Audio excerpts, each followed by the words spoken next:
long day right before Thanksgiving. Everyone trying to get in. I'm a barber for.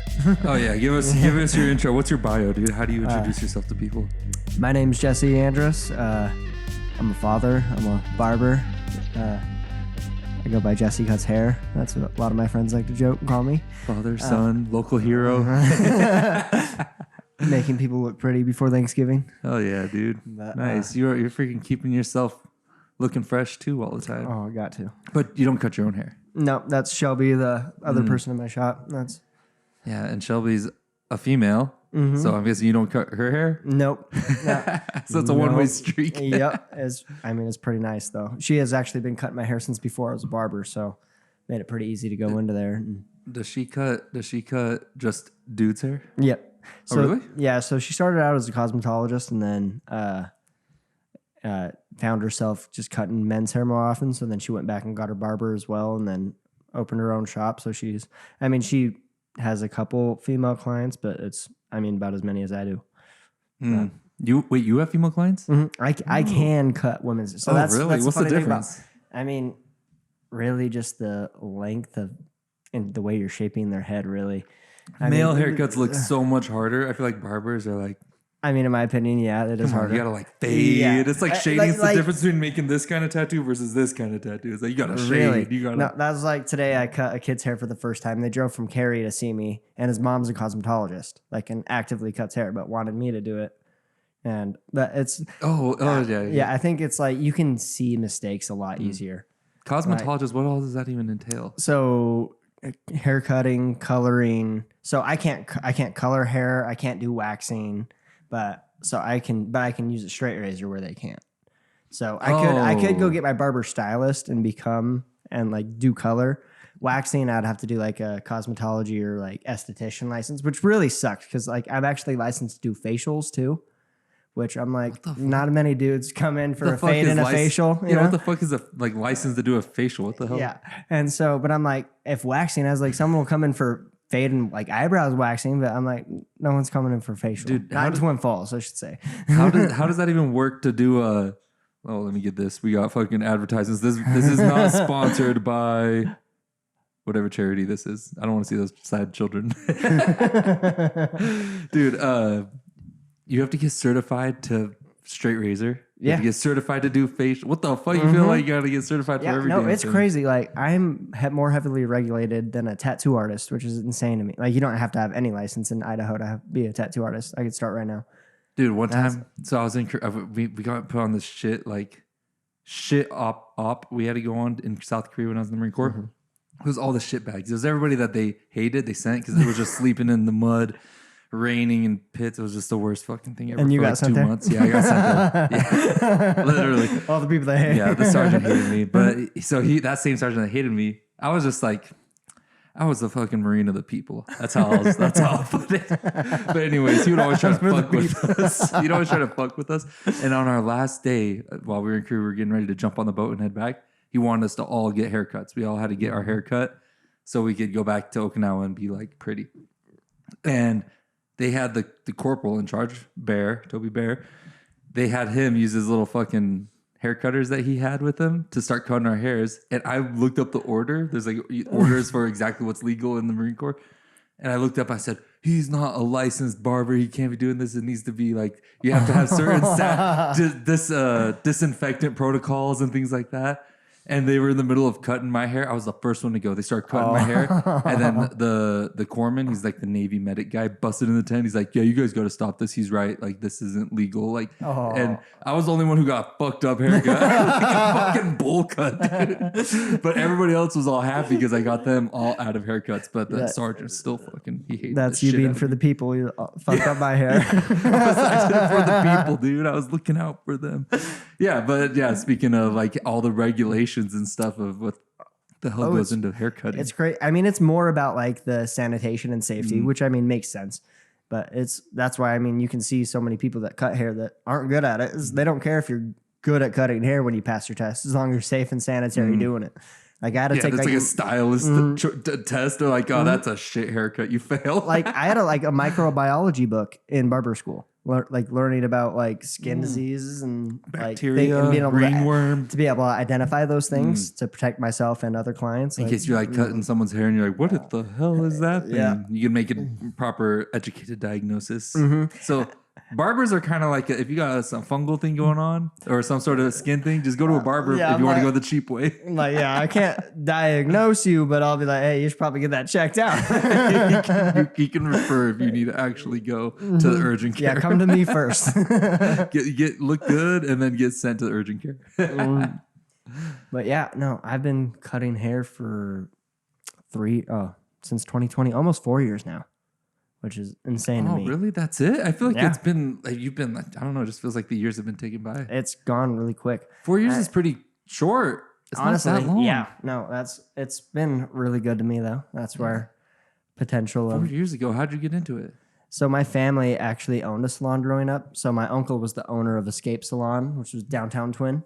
It's Salon 347 now or 367. I always forget the number. But in downtown? Downtown Twin Falls. And then my uncle was the main stylist there. And so my mom worked at Cactus Pizza in Nevada. So I would go to the salon every day after school and watch my uncle cut hair. And then it was about like sophomore year, junior year. My friends were like, hey, your family cuts hair. You know how to cut hair, right? I'm like, yeah, it's all about who you know, right? And then started doing it in high school. And I actually really, like, since I was 15, is probably when I found out I wanted to be a barber. Oh, really? Yeah. In high school? But so what was it? Is there like a magic moment? I mean, yeah, kind of. It's crazy. like I'm big on like life just kind of figures things out for you. Like flowing. Yeah. And so I wanted to go to barber school right after high school. And so I was with my high school sweetheart, who's also my son's mom. And so I waited for her to graduate. She was graduated the year after me. And I just went to CSI for that time. I went to CSI for free. So I was like, why not? I studied criminal justice. I'm a biology class away from a criminal justice degree and a liberal arts degree. Just for fun. Yeah. And then we were going to move to so we got married and moved to Boise. And I was going to go to Boise Barber College. So there was never a barber school here in Twin. And so as soon as we moved in August. About 3 weeks later, I think, is when we found out she was pregnant. And so I just started working, kind of put it on hold, just trying to do everything I can. I'm like, I'm about to be a dad, and I'm I was 20 years old when like crazy. And so we ended up moving back to Twin to be closer to family, and then worked at Jayco for 3.5 years, miserable. And then went to Snake River. And when I was working there, it was really supporting me financially, doing me really well. And Aveda here, the school, reached out to me and were like, hey, we've heard about you cutting hair on the side and wanting to be a barber. If we started a program here in Twin, would you come? What? And I was like, and then just like sitting there kind of thinking about it. Before they even started? Yeah, before they even started. Whoa. Contacted me. And so I was like thinking to myself, I was like, I'm making more money than I've ever made in my life. I really like my boss. My coworker's one of my best friends. He was my roommate. I was like, is this really something I want to leave? And then, but at the same time, I was set up financially to pay my bills in full for a year, pay for school in cash, and, had no real reason to say no. So I was like, I'm thinking about all these great things and I'm still considering it. That's kind of my answer. I was like, I can always go back to sales or anything if this didn't work out, but I can't go back and relive a childhood dream when, like, I believe life gives you opportunities, like, and it's your responsibility to be ready to accept them. And that's why I was like, hey, you have school paid for in cash, your bills covered for a year. Why not? And that was my biggest thing kind of going into it. I was like, I'm betting on myself. Like, if I'm leaving this, I want to make sure that I'm my own boss right away. I never want to have to work for someone again. And if you want to do that, you better get good at this real fast. And you went all in. Oh yeah. And that's the crazy part is, like, in barber school, I was there when I was 25. Most of my classmates are 18, fresh out of high school. So a lot of them, they're like, I don't want to go to college, so I'm trying this. Where I'm like, I've already kind of experienced a little bit of life. I know this is what, like, I got to take it serious. The fire is under your ass. I was like, you realize it. I was like, I want to make this work. I left the best job I've ever had, comfortability to do this. And so, I just bust my ass right out of school. I had multiple shops offer me jobs to just come on right away as a clientele-based barber, which is kind of really unheard of. Usually you kind of build yourself up through like working at those chain ones, like Sports Clips, Great Clips, you know? Yeah. And luckily I started just marketing myself really well and Start making TikToks. Started making TikToks, Instagram posts.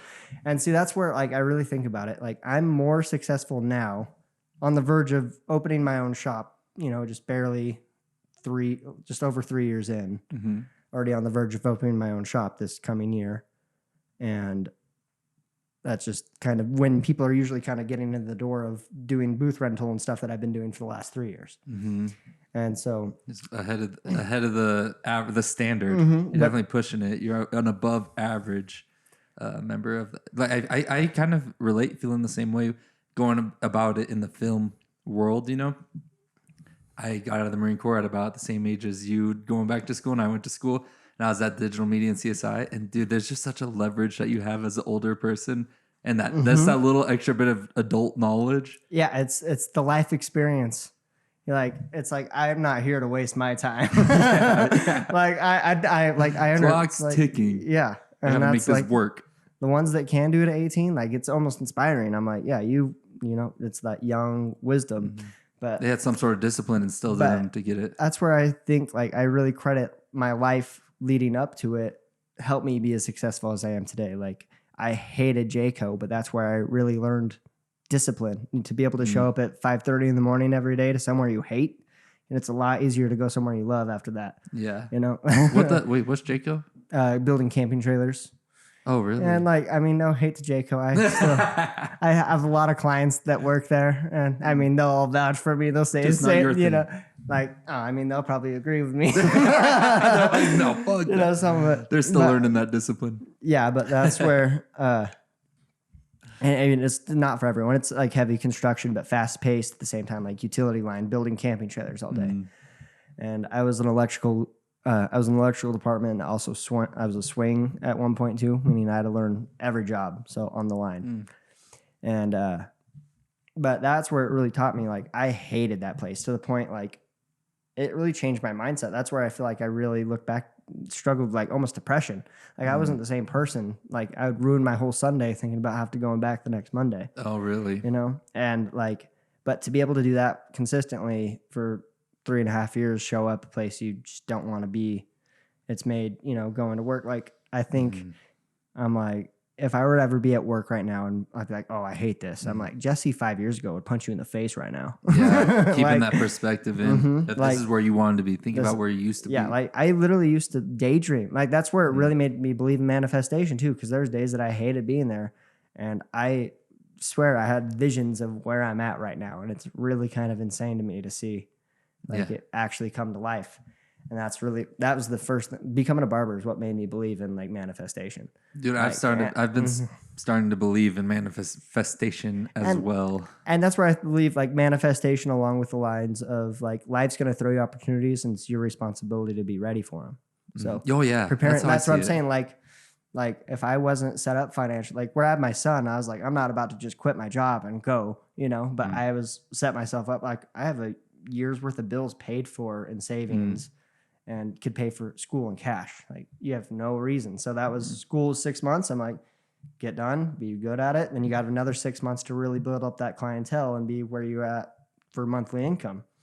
And now I'm to the point I want to open my own shop and have people under me, which is kind of insane to me. But that's where going back, like that taught me the discipline. And then Snake River showed me like to live very comfortably financially, never have to worry about any of that. Taught me how to market myself, taught me how to sell. And like, really, it's weird to say like the most money I've ever made in my life was selling hot tubs and pool tables. Like, but what I really learned at some of the sales trainings they sent me to is like, I'd avoid talking about pool tables and hot tubs as long as I could, just talk to people and just learn as much about them. I was like, one of my favorite sales I talked about was this tattoo artist here in Twin. His name's Brandon, but he was just walking by at the fair, like not even looking at the hot tubs, But I was like, hey man, I like your leg sleeve. Like talking, and then we started talking about tattoos, and then somehow we got transitioned to jujitsu and like mutual friends and stuff. And then like right at the end of the conversation, we've been talking about 30 minutes. I was like, after a long day of tattooing and like going to jujitsu, I was like, how good going to jujitsu. Yeah. Oh, this guy. Him, sorry. yeah. Yeah, I was going to say, you guys were talking about jujitsu, and I was wondering, what the hell are you talking about jujitsu? Because I've been telling you to go to do jujitsu for a long time. I've been wanting to do it for a long time. This guy's a wrestler. Yeah. This guy's a hardcore wrestler. But that's He'd be phenomenal at jujitsu. He'd just jump in there. You're just always athlete. Dude, you were playing basketball last night, weren't you? Yeah. You're just always doing sports, man. Just like you're coming on 30 soon, right? Yep. When is that? That's July. So I mean, halfway. I'm about halfway there. Nice, dude. You just feel like still like a young, vibrant, bouncy boy. Yeah, that's where I'm like, I want to be. Like that's why we've even talked about this before. Where I'm like, I know I could work out and actually look like I could make myself. Yeah, it's like I know I have the disciplined mindset to do that if I wanted. It just I was like, as long as I can live an active lifestyle and I can snowboard and I can play basketball, I'm gonna be happy. He's like, I know I could look like a sexy god, sex appeal idol, but I'll just stick to I prefer to just, be a 5'7" slice of heaven, But he's still sexy. Come on. Nice, dude. No, but yeah. I'm sorry. You sold the jujitsu. Oh yeah. So I was like, we talked about tattoos and jujitsu and all this. Nothing about hot tub. We weren't even looking at the hot tub. I was like, you know how good it would feel to sit in this hot tub after a long day of tattooing and jujitsu? He's like, you're right. Sold him like a $13,000 hot tub on the spot. I was like, cool. Boom. That guy's a baller, dude. He's just like, let's go. But that's really where it came down to. Like, that happened because I was just being genuine, just wanting to talk to him about his tattoos and just learning and sitting there listening to learn about him and his life and things of how things that I was selling can relate to his life.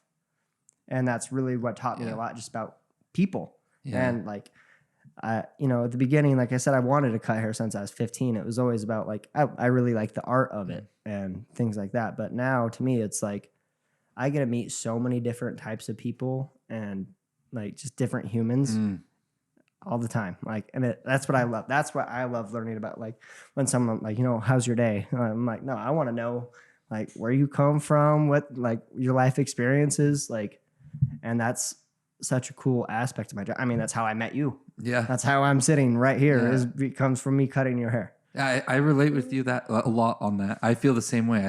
That's why I do this podcast. That's why I do documentary work. It's purely so I can just jump into people's lives and learn about them. Like, it's just, what is it about?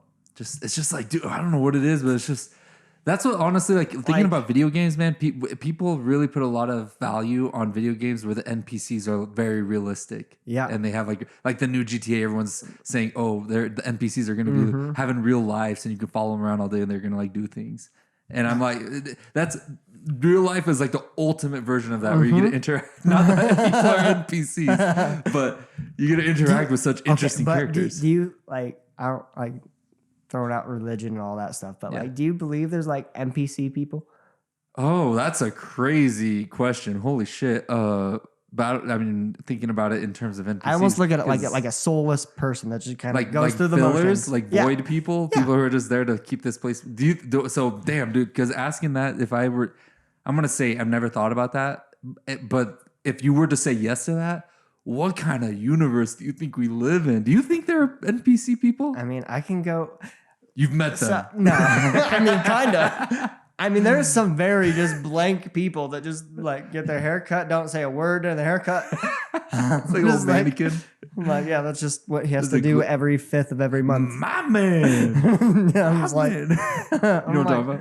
No. Rick and Morty? Oh, you ever watch Rick and Morty? I have not. It's the mailman guy. He's like glitching. And Jerry, you know who I'm talking about, the characters? I think Jerry's the dad. He's a big loser. Okay, everyone hates him. But on one of the episodes, they're in a simulation and it's glitching. And Jerry doesn't know it's a simulation. And he's like, the best life is happening to him. The people, he's getting promotions. He's pitching the best ideas at business meetings. Everything's going good. And there's always this mailman guy who's like glitches. He's like, my man, my man, my man. That's almost like that one Jim Carrey movie where everyone's like acting around him. Truman Show. Yeah. That's what it's like, kind of like when they go through like. I was like, yeah, that's another thing I think about. I'm like, just trying to catch someone off guard. So what led you to think there's probably NPC people? I mean, this roots all to a whole crazy, I guess, religious, spiritual thing and I guess like it was great. I don't know if I subconsciously got this from reading about it or hearing about it, but basically where you kind of live every life throughout and like basically I look at it as like the year egg.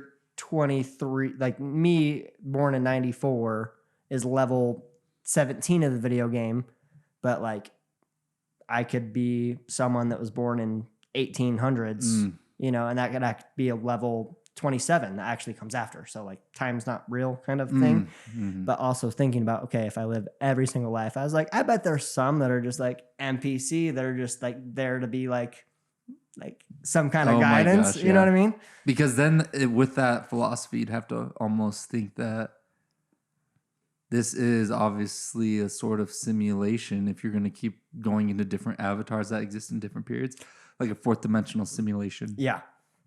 And and this isn't necessarily a belief, but I'm like, it's ideas to toy with, ideas that float in our minds, and you just, some reason some of them stick, and you're like, there's something about that idea. But that was the craziest thing when I like went on that whole thing. Like, I don't remember learning about that or anything. And I was telling a client about this, and he's like, "Oh, like the Logic album." I was like, "What are you talking about?" He's like, he talks about like a whole thing. I was like, I've never even... Logic. So he came up with that. It's called The Egg, it's a short story. But see, and to me, part of my thought process in that is like once you finally reach like a God level, and that's when you become self-aware of all that, you know. Yeah.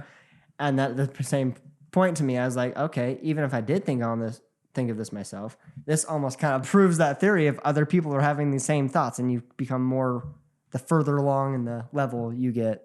Okay, so this is called The Egg by Andy Weir, because I remember, I'm guessing it probably was fucking Daniel who was like, that's like the Logic album. No, but I talked to him after that. The Egg is a short story by American writer Andy Weir, first published on his website in Galactanet 2009. Let's look at the synopsis of the story. Here's a summary. The story is about a main character who is referred to as you in the second person, and God, who is me, the first person. Okay, this is about to get trippy. Bear with me. You, a 48-year-old man who dies in a car crash, meets God, the narrator, who says that you have been reincarnated many times before and that you are next to be reincarnated as a Chinese peasant girl in 540 AD. God then explains that you are in fact constantly reincarnated across time and that all human beings who have ever lived and will ever live are incarnations of you. So moral of the story, treat people out and about how you would treat yourself. Golden rule. But then that's also like, I think about like, and this is where I'd want to believe the NPC aspect. It could be almost like the Adolf Hitler. Like, I never want to be Hitler, bro. Like, you know, but like he was a figure that was put in place for your other levels to like learn from, and level like, up from? But not even necessarily level up, but like to experience all of life, you have to experience the highs and the lows. And so like the most evil of evil and the most like, yeah. Dude, I'm going through the Rise and Fall of the Third Reich. It's a fucking 58-hour long audiobook. It won the Best Nonfiction Award in the 40s. And it's just all about Hitler. And dude, it's a wild journey. And it makes it so much more understandable because it's so atrocious. And you kind of look back and think, I used to think Hitler just kind of stepped in and started implementing these things. But he did everything legally, dude. He legally got himself voted in, legally, just slowly. Yeah. And it was a long trickle of just small things that eventually led to the most crazy... Well, that's what I mean. He's an influential person, like, and great speaker, and like had leader characteristics to get people to follow him. Yeah, and the culture of Germany at the time was just primed for needing something like that. Although the majority of Germans did not support Hitler, it just kind of didn't matter when it came to the polls because what really matters the most is the middle people coming together because those are the votes you want to sway.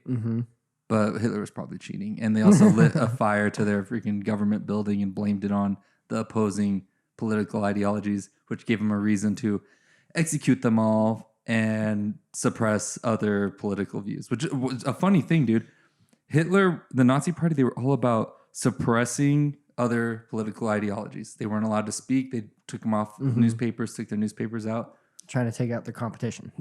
Yeah, and then they also did there was a couple things that did that. Oh, and then I was just telling my brother this. It's such a weird time. 100 years later, we have a party that wants to cancel culture a lot of people, and they're anti-Semitic now. It's crazy. People are super anti-Semitic right now. People are really...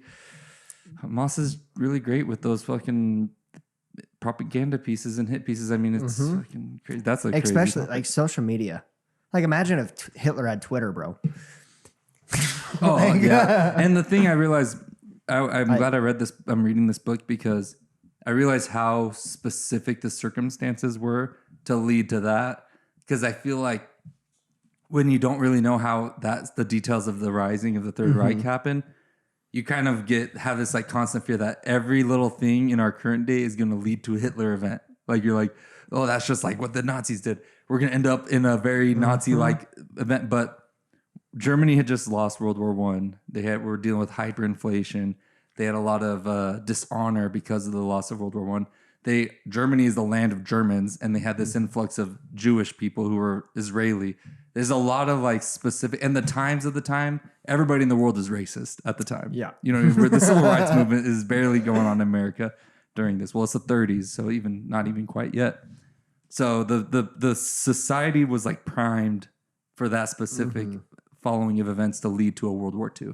But when I look at it, I don't think we're primed for, well, we're probably pretty primed for a World War III because we're all just dumb. We're going to let nukes go off. But the way World War II happened, I don't think people are going to get thrown into concentration camps and fucking gassed the way they used to. Well, and I think that's also like just with time going on and people becoming more aware of violence and showing the that internet globalizing us all, turning us all into more empathetic creatures. Yeah, and I feel like that's and that's why I feel like one thing that's like social media has been like a two-way street for you see all the bad shit that happens all the time, but it's also been an outlet to see the good.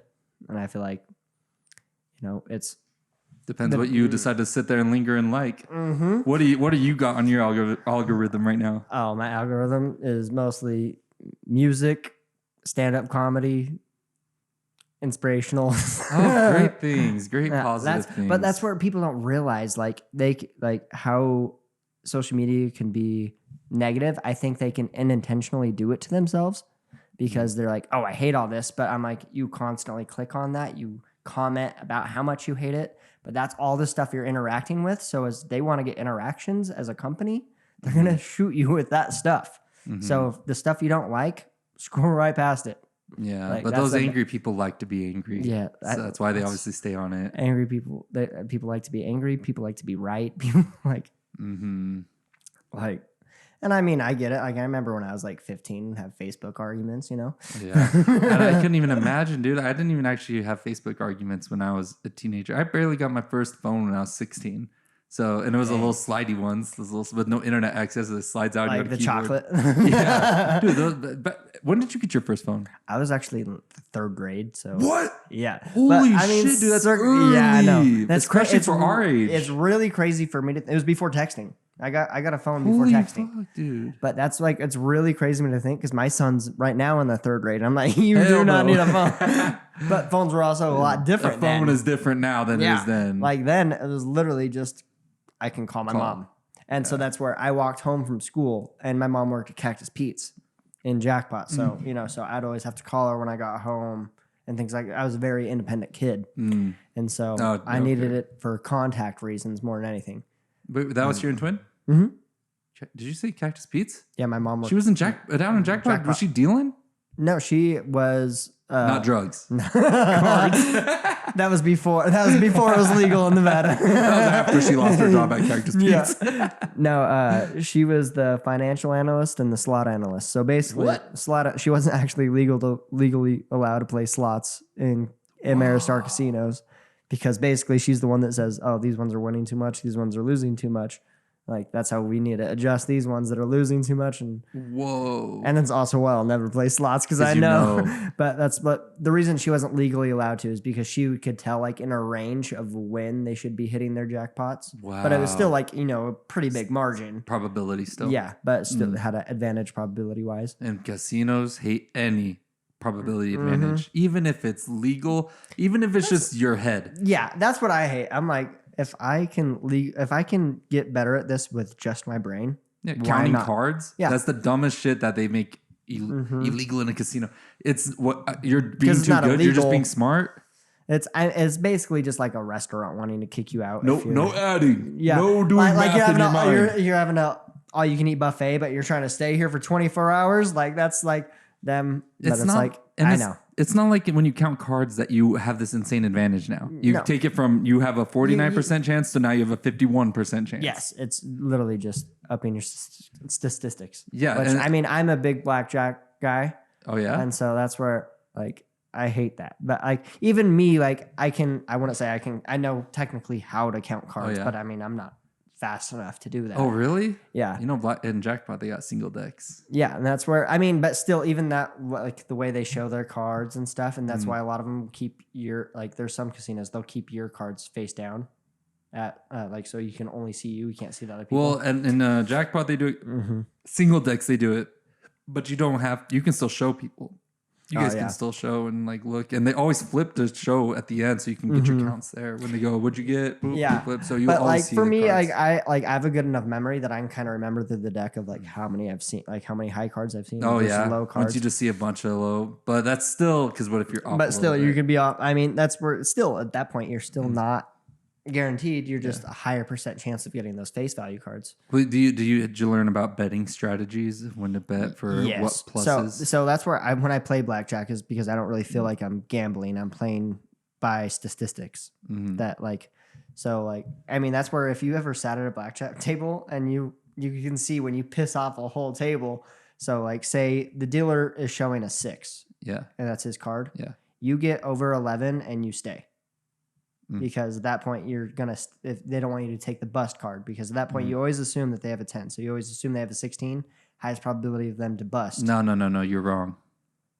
If you have an 11 and they show a 6, you double down. Oh yeah. That's what I'm saying. I said you get to 12. You get over 11. 12. You get 12 through 16. If you didn't reach the soft. So if you're at 11, yeah, you double down. I'll double down with like an 8 sometimes, like 18, with an 8 sometimes just on the 16. But that's where someone that doesn't really know blackjack, like, oh, I got a 13. I'm going to hit here. And they're like, oh, I busted. And then now the dealer gets exactly what he needs and everyone's pissed off. Like, oh, well, I pushed. It's like, well, we could all won. Dude, the other weekend I was at Jackpot and I was playing blackjack and I was doing great. I was up $100 and I put a bunch down because the count from our previous handout was +7. And that's great. That means bet. The dealer is likely to bust. Throw your chips down. And I put like $60 down. And I'm like, here, minimum bet is 5. So $60 is a big chunk. And I threw it down. I'm like, here we go. Time to win big. You got to risk big to win big. And they hand it out. And they go through everybody. And it gets to me. And I think I have 12. And the dealer has an 8. Oh, you got a hit. So see, that's for me. I play by the rules, so I don't get emotions involved. Well, you don't have to hit. Well, I in my head, my rules stick to whatever. Yeah, that's like, the best way to do it, so you don't get hurt. If they have a 7 or higher, I get to 17 or higher. So once I get to a hard 17, basic blackjack strategy. So if you have 14 through 16, you hit. You hit on everything except for 2 through 6. If the dealer shows 2 through 6, then you stand. And then 12 and 13 stands on if they're showing 4 through 6 because they're likely to bust. But I'm in my scenario, I have the count. I know high cards are being dealt out right now because if it's +7, that means a lot of high cards are going to come out to take the count back down. Dealer's showing an 8, and I have a 12, and I have a feeling that he probably has 18. Yeah. He probably, because the odds are big card came out, the card underneath is probably get 18. And he's got to stay. Yeah. And I'm sitting here with the 12 and I'm like, damn, but what if a big card comes out on me and I bust? And I should have stayed, but the whole table was like, oh, dude, you can get it. You can get it. You just need a 6 or 8 or something. And I was like, fuck, I don't know. So I was sitting there battling. Dealer has probably 18. I have 12. I'm going to have to try. That's what went through my mind. Yeah. Like you're like, I'm already losing if I don't get if I bust, like that's my mindset. I'm like, if I bust and I lose, I'm still losing because I think he has 18. But in my mind, I know the count is a really high plus. So you're a like, big there's card a good chance that I'm getting a big card right now. Yeah, there's a good chance I'm going to bust right now. And I shouldn't have. But I did, and I busted. And then the dealer busted. And I lost my fucking big-ass bet, dude. And that was the beginning of the end. No, fucker. I got hooked. I was 18. First dollar I ever gambled. I went to Fort Hall because you'd be 18 there. I played a roulette. And on there, you could just do $1 bet on a single. I was like, I don't know what I'm doing. I'm like, I'll just pick a number, put $1 on it. I'm like, cool. The probability of that is literally 1 in 38. And my number hit. I won $35 on my first dollar I ever gambled. Gosh. I'm like, oh, this is awesome. On your first go. My first dollar ever. Landed on your number. And I only bet $1 Holy on one number. And I hit it. And I was like, oh, gambling is awesome. I'm going to be a millionaire. Wow. Is that digital? It was a digital game? Yeah. See, that's why I liked the Fort Hall one, though. It was the only game I trusted because it was digital, but it still had a robot throw out the ball and spin. So that part was legit. Oh, so it was a physical ball? So there was a physical ball, just not a dealer spinning it. Oh, that's cool. It's like a robot. So I was like, that was the most legit, instead of playing computerized blackjack where that screen can put whatever card it wants. Yeah, there's some in Vegas. There's blackjack machines where there's cards on the machine where they flip. Oh, it makes me feel like maybe who knows? I still feel like they could adjust that. Yeah, blackjack digital. I'm like, fuck you, dude. You knew I bet a lot. You knew it. Like, oh, he's getting cocky. Let's come on, bro. You won. Put a big bet. Gone. My freaking aunt, though, I feel like you gotta be a little crazy to do good on those digital blackjacks. My freaking Tia. We went to the one over by Idaho Falls. What's that one? Fort Hall. Oh, that's Fort Hall? Yeah. Oh, that's one you went to. Yeah. We went to that one, and she was betting like crazy. She was doing stupid bets that I thought were stupid. What are you doing? She made so much money. And it's just like the spontaneity of it. She just got lucky. It's just pure luck, bro. It really is. I mean, there's a little bit of strategy, but I got those. Not in the digital one, no digital really. ones. No. Yeah, you just might as well just have fun, just click away. I just try to think of it as a big boy arcade. Little kids go and drop 20s. Many 20s at arcades. Us big boys, we drop many hundreds at our arcades. That's what I'm like. That's my mentality is like whatever money I'm taking, I'm okay. This is how much money I plan on spending tonight. Dude, have you fucked around with ChatGPT much? I have not. I want to. Oh my gosh, let me see if this shit will. Oh, look at. This is the question that Irvina and we were sitting here testing this out, my new setup here. And I was like, why do we need ChatGPT during a podcast? And then she told me to put in, why is Jason Turner so annoying? The use of ChatGPT during a podcast can serve various purposes depending on the goals and format of the podcast. Here are a few reasons why. Audience engagement. Do you guys feel engaged? Are you not engaged? Are you not engaged? Content generation and fact checking. Yeah, so I can fact check you. If a dealer shows a 6 in blackjack and you have 11. 12 or more. Fine. If you have 12 or more, what should you do? ChatGPT says, in blackjack, the decision on what to do with your hand depends not only on the dealer's up card, but also on the total value of your hand. The basic strategy involves making decisions. But okay, they're just fucking... If you have a total of 12 or more, you generally want to stand. Because the dealer has a higher likelihood of busting. Okay. But if you have an ace, then you should also stand. Soft. Yeah, a soft. Okay. If only we could have ChatGPT on us with during the thing. You clearly have spent some time learning blackjack. Though. Oh, I mean, surprising. I started playing online when I was probably 13. Hey, aren't you doing piano now too? I mean, I wouldn't say I'm doing, but I'm, YouTube tutorial learning. That's doing, dude. I'm learning how to play songs. I'm not learning any kind of music theory or anything. I'm just like, hey, how do I play this song? I want to. Yeah. Well, music is music. That's how I am too. I prefer to. And dude, I mean, I've had friends who are adults who are like, I'm going to learn piano, and they go get lessons. Makes them hate it. It's like, are you going to be a pianist? Are you going to grow up to be a pianist because you're going to need to read sheet music and do all the things? No. Probably not. You just want to have a hobby like me. And so maybe go to YouTube and play the songs you love because then it'll always be fun and you're going to be excited to learn and it's just going to keep going. And that I will say, like, I've tried to learn I own 3 guitars and I've owned since I was probably 12. And I still You can't jam? You don't want to play something? I wish. It's like, that's one I just can't seem to find the discipline to just learn. What is it? Is it the fingers? I think so. Your fingers get sore? My fingers get sore and then it just like you have to press so hard on acoustic guitars. Kind of. Like I used to think that, but then I used to, and then you played more, and then your fingers got used to it. I don't know. I think I started to learn how to press just. And I think I'm only 5'7". My hands aren't big, so like really getting around the guitar neck, that's where I really like. Oh yeah. My pinky, dude. My pinky's too stupid. I just told Mike that I stopped with my guitar journey because I feel like my pinky was just pissing me off. It was not. So I got a bunch of good like basic songs. Yeah. See, I mean, I can play all the like the hardest song I could play was "Beat It." Whoa, like, you can play "Beat It"? I mean, it's been a long time. It's 3 strings. Just oh really? Well, I guess what part of "Beat It" is it? The melody, the chorus, the melody. I haven't played that in a long time, but the keyboard, I will say, like I've picked up faster than any other, like almost anything. No callous building phases for the keyboard. You just. But I've been a singer forever, and really? so like I did advanced choir and show choir and like jump company when I was younger, and so like always kind of hearing it. Like when I'm singing and matching tones and stuff, it's almost helped me pick up things. Like I can like find the note without just looking back at the video. Like I can just hear it. Oh, you got good perspective tone. What's it called? It's Tonality. Because it's like perfect pitch is like what Charlie Pluth has, like which is his is like insane, where he can be like, oh, I'll sing it A flat and just sing it, like which is just incredible. But like more of like I can hear it in my head and find it pretty easily, like. Just and do and like little test runs. See, like ding ding, dude, there it is. Like yesterday, I was playing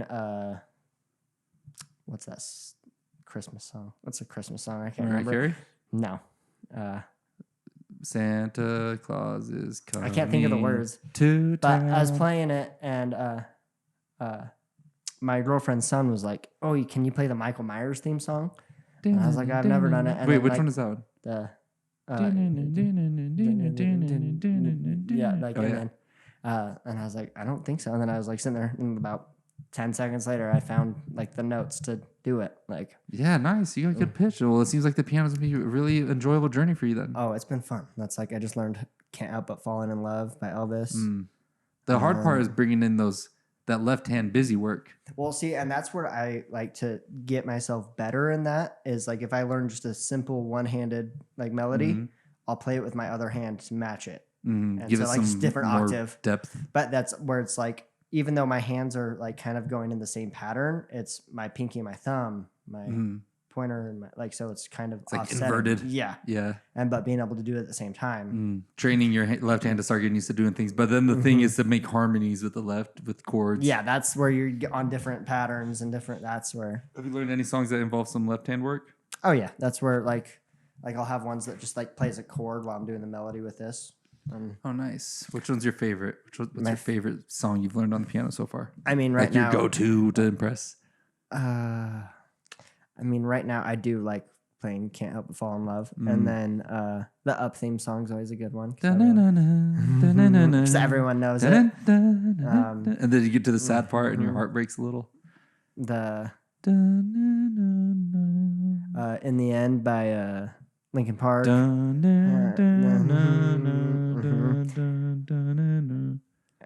It starts with one thing. It's so funny. Every time I play it, my son will like start right at that. He's like, "One thing." All right, one of them. I never really. I was like, "You've never even heard that song, but you've heard me play it a million times trying to learn it." So. Hell yeah, raising your son right, dude. Get him on Linkin Park. He can play "Forgot About Dre."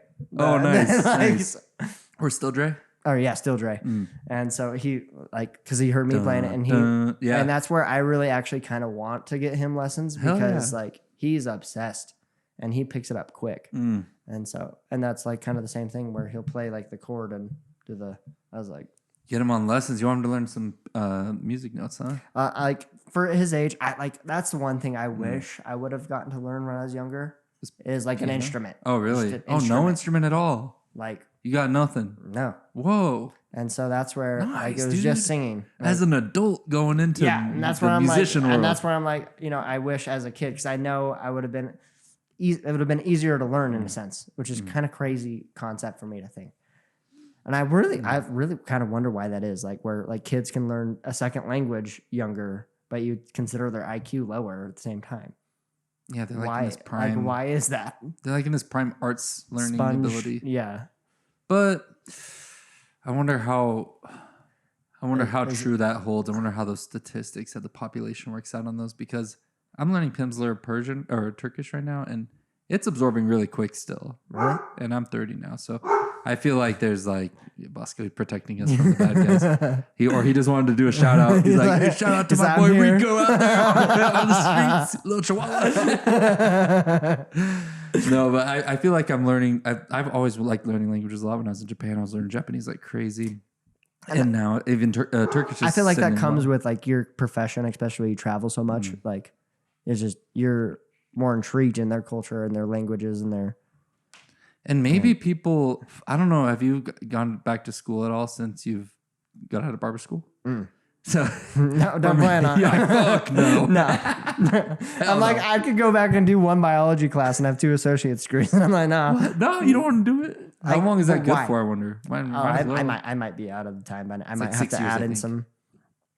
That would have been the last time I went to college. Would have been 2016. So you were probably right at the edge. Yeah, but I'm like, yeah, fuck it. But that's where people are. I'm like, why? You're so on I your dream now. pay. I'm like, I can go pay to take a class that has nothing to do with the information that I actually wanted to learn, and pay for that class to say that I have these 2 achievements, that I was making more money even before being a barber, doing other jobs, and enjoyed my job more than I would using those degrees. Yeah, like, no, especially if it's out of pocket. That's a waste of time. Why? Like, yeah, I'm getting just to say I have it. Like, yeah, literally. But I think it's more fun to say I'm a biology class away. Yeah, that's a better little soundbite. But I'm doing my MBA right now, and one thing I realized was I feel like now that I'm grown, I've learned how to learn. You know what I mean? Like learning how to learn, so useful. Yes, and I feel like that's like a skill. Everyone, like, I wish we had literally just building courses like in that. Like, I understand there's some things like looking at my son's homework. Like, I understand just the repetition of doing things, but like just teaching kids how to learn. And that was like a big thing, revelation for me, wrestling wise too, was like I had a great single leg and a double leg, but I had a terrible setup. And I was always wondering, I was like, my duck under was my favorite move, and I don't know why. And it worked so well because I knew how to set it up well. And so it doesn't matter how well you can do the move if you can't get into the move. So how would you set up your double leg? My double leg? I mean, just like, would you know, the basically people that'd be like, touch the head and shoot? Oh, I would smack the shit out of you. I didn't just touch the head. Power slap. We got into it in our wrestling room a lot. But that's where, like I just didn't have a great setup. I'd like, try to throw their hands a little bit, but that's putting my own arms out of position, That's where I really set up my duck under really well. Because that you get into the tie up, so and I was really aggressive with my grips and like my head movement and stuff on them, and so I'd get them, kind of piss them off, tie up, push them off, tie up, push them off, and then I'd I'd usually grab their dominant hand and then tie up, and when he's going to grab my neck, because it's just they kind of go through the motions to tie up with you, I would just grab and throw their arm with their momentum to pull them. Like half the time I didn't even have to throw them; I'd just basically bring them right down. It wasn't amazing duck under. It was amazing setup into a duck under. That's how I do with my throws. I was a big thrower in wrestling, and I would literally push, and then as soon as they push back, you just spin them and you let that momentum take them out, Bruce Lee style. Yeah, and see, that's where same thing is you can give a child or anyone all the information they know, but if they don't know how to learn it, that's the thing for me that has improved my learning abilities is actually like wanting to learn. I feel like the desire you have to force the desire while you're in your study session to be there. Let me actually read this and try to understand what the hell they're actually talking about. I think that's where I think it really comes down to more discipline, because not everyone's going to have the desire to learn. And I've realized that in my age too, I am the old man, because there's certain things, I wouldn't even call it laziness. It just doesn't feel like, oh, I don't want to learn this whole thing to do it one time. Like, you know? Yeah, it's like that's how I used to be as a student. Cram everything just to get through the test. Yeah. Cram short-term crams versus like actual absorption. Yeah. And that's where, you know, obviously like when I started criminal justice, it wasn't as that I wanted to be a cop or anything. I took it as a humanitarian credit and enjoyed learning the information. And so it was easier for me to just go because I wanted to. But discipline, I feel like, are those like law students. Like you're disciplined to do your studies to get through this. Yeah, dude. So I've been on a fast. I've been fasting. Oh yeah, I saw that. I'm like on 30 hours now or so. And so just liquids.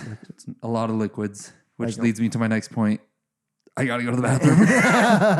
Let's take a potty break. Be right back. Oh, dude, I want to ask you. Oh, damn, you're right. Ego checked. Damn, that's some strong tobacco. Dude, the fuck is it like growing up with a mom who works at a casino? I mean, that's obviously where my, you know, starting to play blackjack at 12 years old and stuff came in. Playing like I hosted poker tournaments at my house. I think the first one I was probably like 13. Texas Hold'em. I just taught all my friends how to play, and then started What about chips? Would you just bought chips? Yeah. Oh, what? And like had a legit I still have like a whole set of chips and stuff. I want to get like my adult friends now. I was like, I did that when I was 13. Can I do it now when I'm almost 30? Like I tried that before. Poker nights. I had my friend. I tried to invite friends. Daniel was one of them. Didn't show, motherfucker. But me and Oren, we just started going at it. Texas Hold'em. I ended up winning all his money. Luckily, on the very last hand, and he thought I bullshitted because, dude, I was supposed to put the final card, and I like fucked up and dropped it or something. I was like, oh shit. And I was like, oh, here it is. And I put it, and he's like, it was the exact card I needed to have like a straight or some shit. Anyways, and then we never played again. I'm not playing with you. I'm like, give me my $20. I win. But it was like, dude, God wanted me to win, I guess. I don't know what to tell you. Yeah, no, that's I love like poker nights. I actually just found an old picture of like me and my friend that just left for the military of us playing in high school. But I would love to have like a group of us now to actually play. Count me in, dude. I wanted to go. I have a fucking bad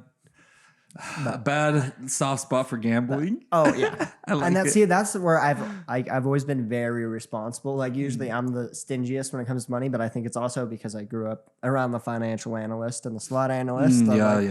Like for sure. And my mom's a financial advisor too, so really good with money. So I'm like, but that's where I got really good at it, and I've hustled so many families like that. And like there was a Thanksgiving, my friend's big family, they have a big poker tournament every year, and they usually let the kids play just so they can basically just take their money, you know. They're playing for money. Oh yeah, playing for money.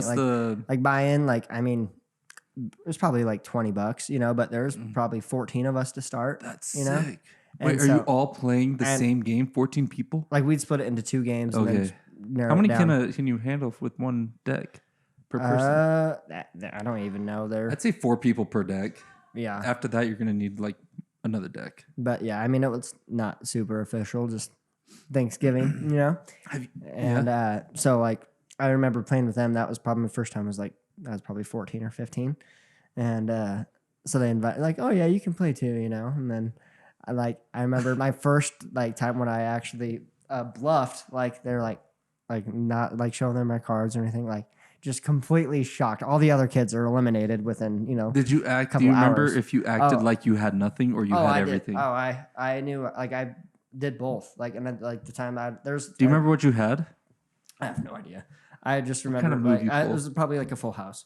Okay. And but like letting them raise me, letting them raise me, and then at the end raise them a little bit. They were thinking this kid doesn't have anything. And he's just calling me, I'm going to take his money. And I'll just keep calling. And then right at the end, now I'm raising you. So now you've raised me all this way in. So you're like, I can't back out now. Would you call all unsure I guess? I'm in. Yeah, I mean, kind of at the beginning, but then that's like they caught and they're like, "Whoa, you know how to play poker?" I was like, yeah, "I've been playing for a few years." You know Daniel and Granu? Oh yeah, the World Series of Poker. Yeah. Mm-hmm. Yeah, I got the masterclass subscription for a year. And Daniel Ingran's fucking Texas Hold'em was one of the master classes I watched.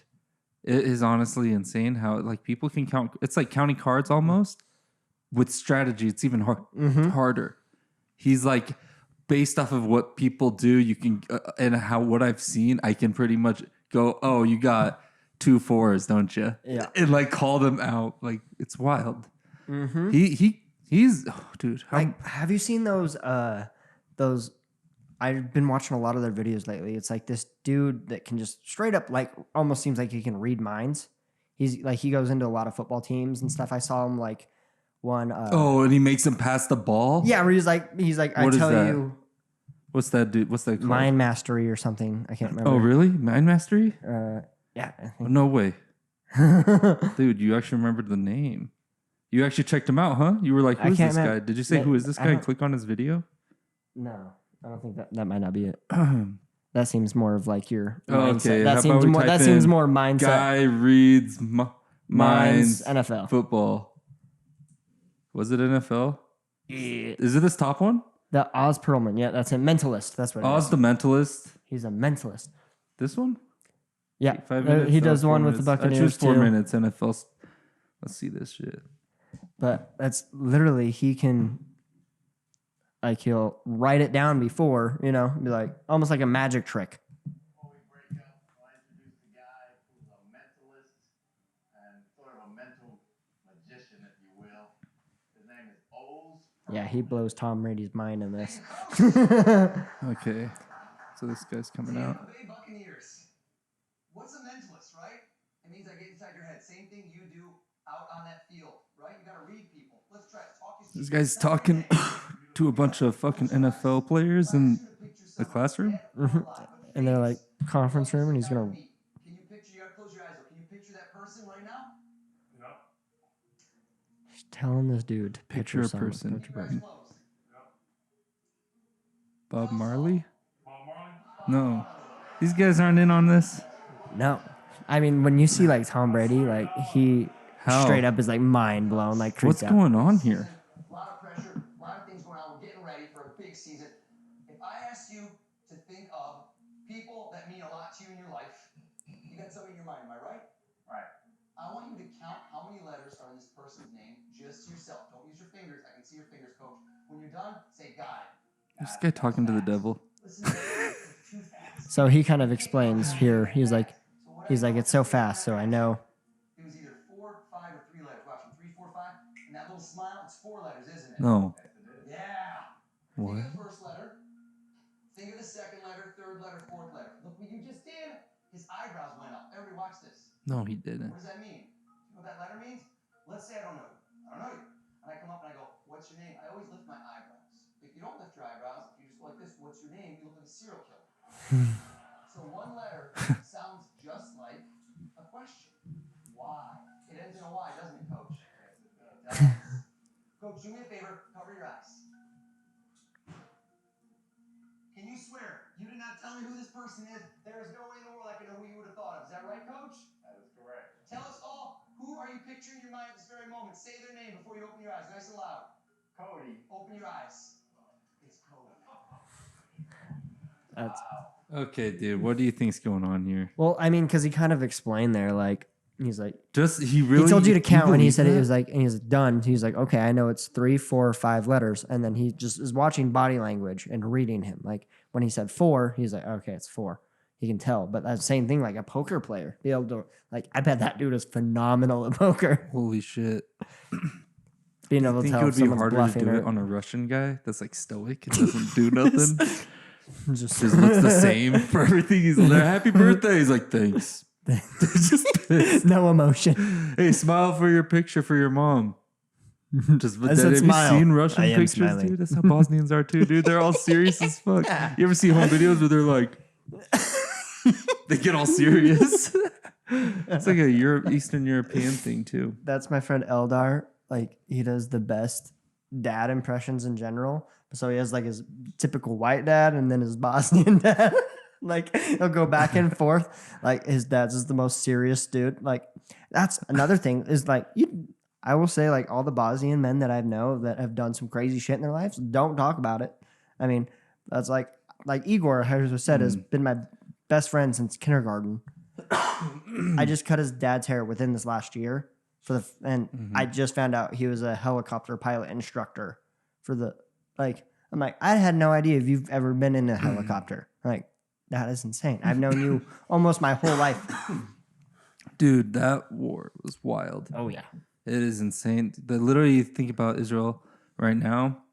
They suffer in maybe like 1,000 deaths, and then Palestine probably like 5,000 plus probably. In Bosnia, they had 70,000 people die. That's a fucking fuck ton. It's crazy because I've like people that have like I have friends that have like traveled around the world and stuff kind of similar to you, you know, and like around the other states. He's like, every state I've lived in, he's like, not a lot of people know about Bosnia, but Idaho. Like, oh, yeah? like I used to think Bosnians, dude. I used to think Bosnians were like Latin American. I thought it was like some South American country. I only knew Bosnians when I was growing up as people who showed up to play soccer with all the Mexicans. So I thought they were like Spanish of sorts. That's another like soccer is gonna blow up in the United States. I've never been a big soccer guy myself, but like it's about to become huge here, and I just see it more and more. I could see it getting bigger because it's getting more popular with media, like David Beckham documentary series, for instance, and the shit he's doing. Whoa! See, my girlfriend, yeah, she wants to watch that. Have you seen it? Bosnian. Have you seen it? I haven't. I've seen like little Good things ass on documentary TikTok. series. Great Yeah. documentary, dude. Coming from someone who makes documentaries. Yeah. That shit's entertaining. I'm like, So- this is so engaging the whole way. It's such a story. For you, does like seeing just do you pay? I bet you pay attention a lot to like the creative process instead of just what's on the screen. Oh yeah, that- I'm always does thinking, that how make are or they break? making this? How would I make this? Is that How would what I really do makes it? or breaks a good film for you? Like, do you judge it more on that or more on the content? I think if it can make me not even think about that, and I'm so engaged because the story is captivating, that I'm just on a ride. Mm-hmm. That's when it's good. You're like, whoa, that's a fucking ride. Some films have dull moments where you're like, I think it's the time I go grab a drink real quick. Yeah, I get you know what I mean? yeah. The pace slows down. Since we don't have They those commercial filler. breaks anymore, where you run Yeah. into the run into the fridge, trying to jump over the couch to get back in time. I mean, look at even Mr. Beast, for instance, the most ultimate king of making videos that engage people, keeping them on a film for as long as possible, 10 minutes, whatever, YouTube style. He is fast, dude. Cuts the bullshit, cuts the bullshit, cuts the bullshit, keeps the scenes going. The last Cheers series documentary I made every single scene like 1 minute because it goes quick. I only choose the best. So practice, we shoot for like 5 hours.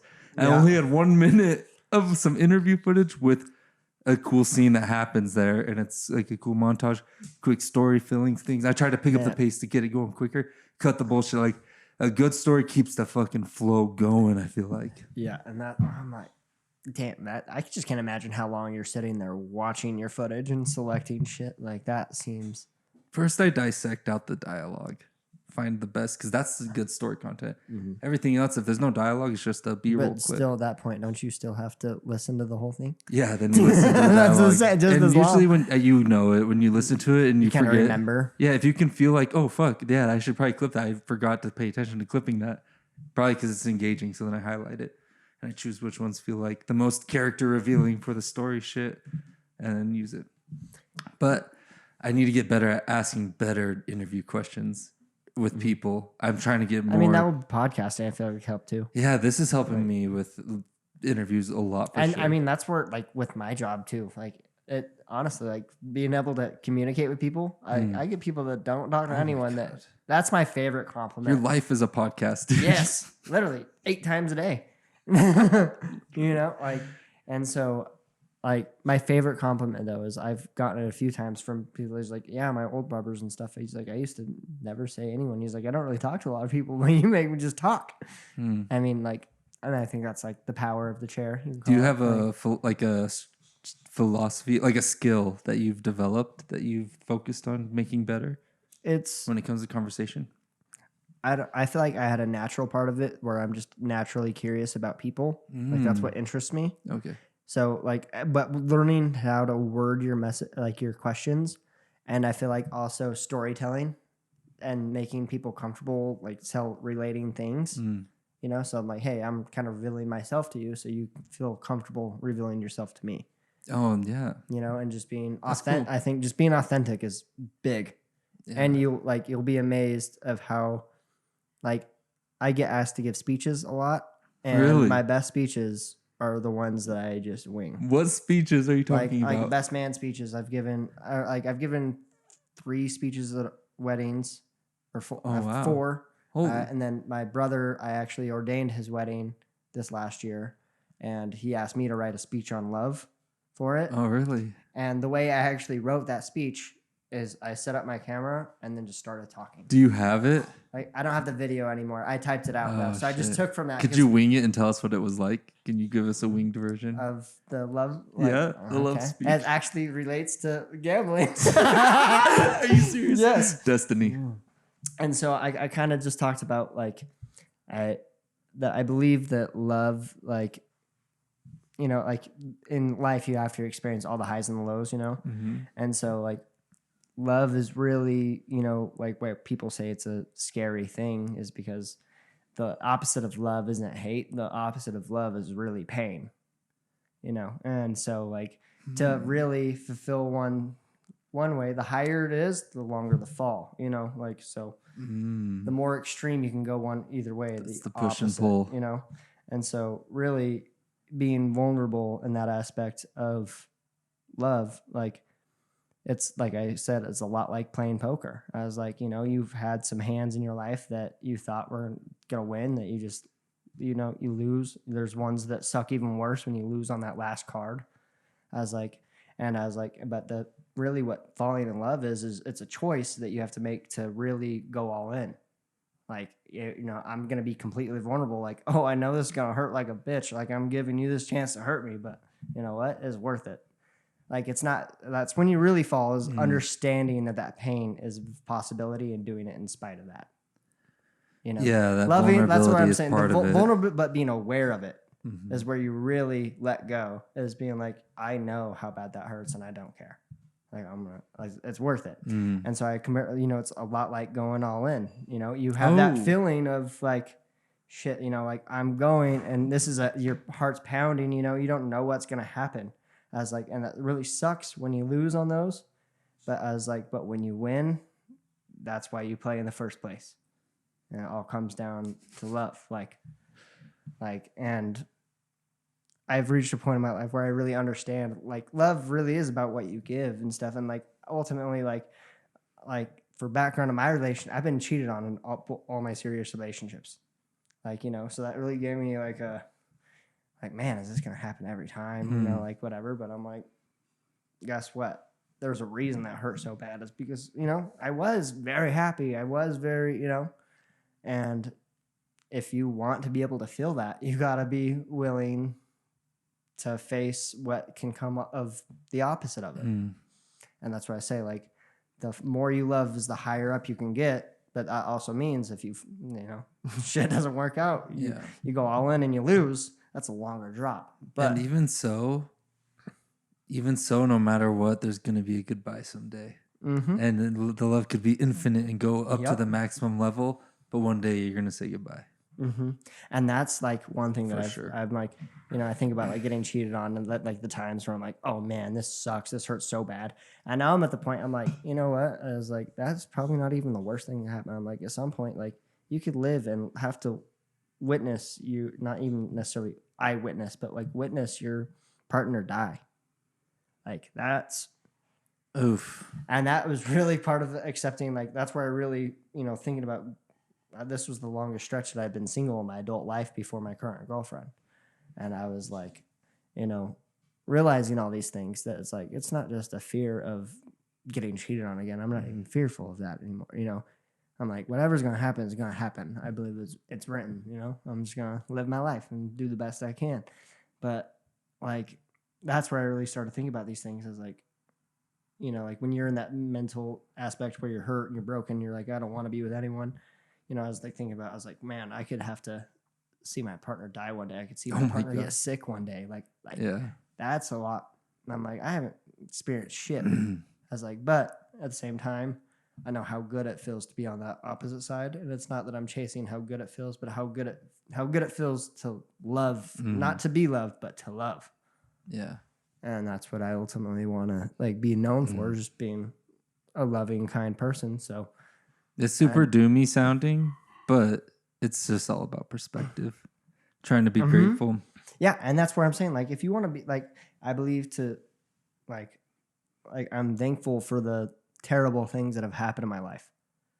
Like I've had a lot of things that I don't talk about, the things that I didn't tell people that until like shit that I didn't tell until I told my first wife that happened when I was a kid. Like things like that. Like I just lost my train of thought. No, but Yeah, I'm like, dude, we're getting, Like- you're getting me kind of sad over here. but that's where it's not even a sad thing to me because I'm actually grateful for the worst things in my life that have happened to me. Yeah. And that's where if you want to be grateful for life, you have to be grateful for all of it. Dude, you that, I know? mean, that's how I was thinking. Like, that's how like David Goggins are born. You Like, know what I mean? but Like people who go through hard things become hard people. That's what I mean. Like if I was a god or a creator of some sort, and I'm creating someone to be tough, I'm not gonna give them an easy life. Like, So you got a kid. mm-hmm. How do you make their life hard so they can learn these things without making it too hard? That's the struggle for me because I am a very understanding, a very empathetic person, Okay. and so like, Monster. but that's where it makes it hard because I'm like, man, like I'm glad you don't have my childhood, but at the same time, I'm like, it's part of the reason I'm so like I'm mentally tough now, Yeah. But that's where I don't want and I'm trying to do that through real true communication skills. Like really being able to understand, like I think it really helps it when you tone into being your own inner child. Thinking about, hey, yeah, he's being loud and obnoxious right now, but he's also just being a kid and having fun. It might be like annoying to me because I'm in the house, like I'm like been a long day, don't want to hear you scream. But instead of me reacting in the sense of like blowing up, like yelling at him to stop yelling, it's like, hey, like I know you're just having fun, I know you're just being silly. But explain to him, make him realize like, hey, I've had a long day. I kind of have a headache. It would really help me out if you did that, and kind of give him He the power listens. to choose. Does he listen? Yeah, Nice. I mean, every person. He's a It's smart boy. Yeah, he just and he's a very empathetic, okay, caring father. person. He really likes to help. He likes being helpful too. Like he takes pride in it, Yeah. And so, but that's where I think, just being able to communicate and understand I'm human. And that's where I've always been a very calm and positive person. Like my friends used to have competitions in high school to try to piss me off, try to get me to blow up. Oh my because it was gosh. hard, Yeah. And so That's annoying. I though. have I have like radical acceptance, and so it's hard for me to now kind you of, just need to go. Now you just need to start fasting for a long time and do it for some sort of cause. no. But that's where I'm like, I struggled with the fact that the person that saw me mad and angry the most often is the person I love more than anyone in the world. And that's where I got to realize from that anger and is kind of a form of intimacy in a sense. Like you don't want everyone to see those sides of you. You know what I mean? So it's only the people closest to you that get to see that. Oof. That sucks though. Yeah, and it sucks. So I felt terrible, So I'm like, wow, like everyone knows me as I don't even care about what everyone knows me as, but like what I know myself as is a positive, calm person, and the person I love is the one that gets blown up on. Like that just seems so backwards to me. As like the people I hate in the world, and I'm like won't say a word to, like. But like to you, you're the one that gets to hear me yell and be angry, but that's where at the same time, what I got to take from that is those times that I do, just lose my patience and I blow up, they just push that button. That's You're where like, this is because I love you. but then it's like after I blow up, I get the chance to apologize, which like I realized that I get the chance to. Oh, lucky you. So it's like I get to show him how to apologize and understand, even though I'm the adult, yeah. I'm still learning too. Like, Oh, and yeah. I gotta explain like, hey, you saw how I reacted, right? Mm. And here's what I was actually feeling. I'm sorry I expressed it in this way. Oh, okay. You know, that wasn't kid right of me. appreciates It's like I can still explain to him why I was upset, even though and I gotta say, even though I'm upset, it's still not okay to act that way. And get to teach him that lesson and kind of learn together, you know. But I think it's important to show him that, you know, you're not perfect. Like I'm an Sorry, adult, and I still lose control of my emotions just like you do, you know. And I got to show him, you know, like to not blame yourself so much at the same time, you know. Yeah. That he's human. Sorry, I made you grab a stick from outside and let me spank you with it. Yeah, but that's like You ever spank your kid? I have, not gonna lie. Like I Did? have- You're not gonna lie. I'm gonna call fucking child Yeah. protective services on your ass, yeah, motherfucker. it's like I mean, and that's kind of, you know, those Are you points of like serious? no, Nah, dude, you're not scared. no, but Spanking's still normal. Yes. Fucking No, it's still sometimes the normal. kid needs a little Like- butt cheek slap. oh, but it's even worse when they don't even care. Do it. You're like, Oh I'm my like, God. I'm like, no what? Dude, there was a day when my mom tried to slap me and I caught her hand. And I was like, and she tried to do it with the other one and I caught that one too. And I was like, no more. Look Then at she me. headbutted me. I'm I the was like, captain now. literally, that's a pretty G moment. For guys, that's Yeah. like, girls are probably like, you disrespectful motherfucker. That's- You ever did that to me? But for That's- guys, it's like, I'm the captain. That's when one of my best friends, Peyton, he was moving out of his house for the first time, and he was moving in with me. And I remember like his mom was all emotional. I was pretty close with his mom too, so she was like telling me, she's like, "Sorry, I'm kind of high strung. I'm just really upset about him moving and whatnot, you know."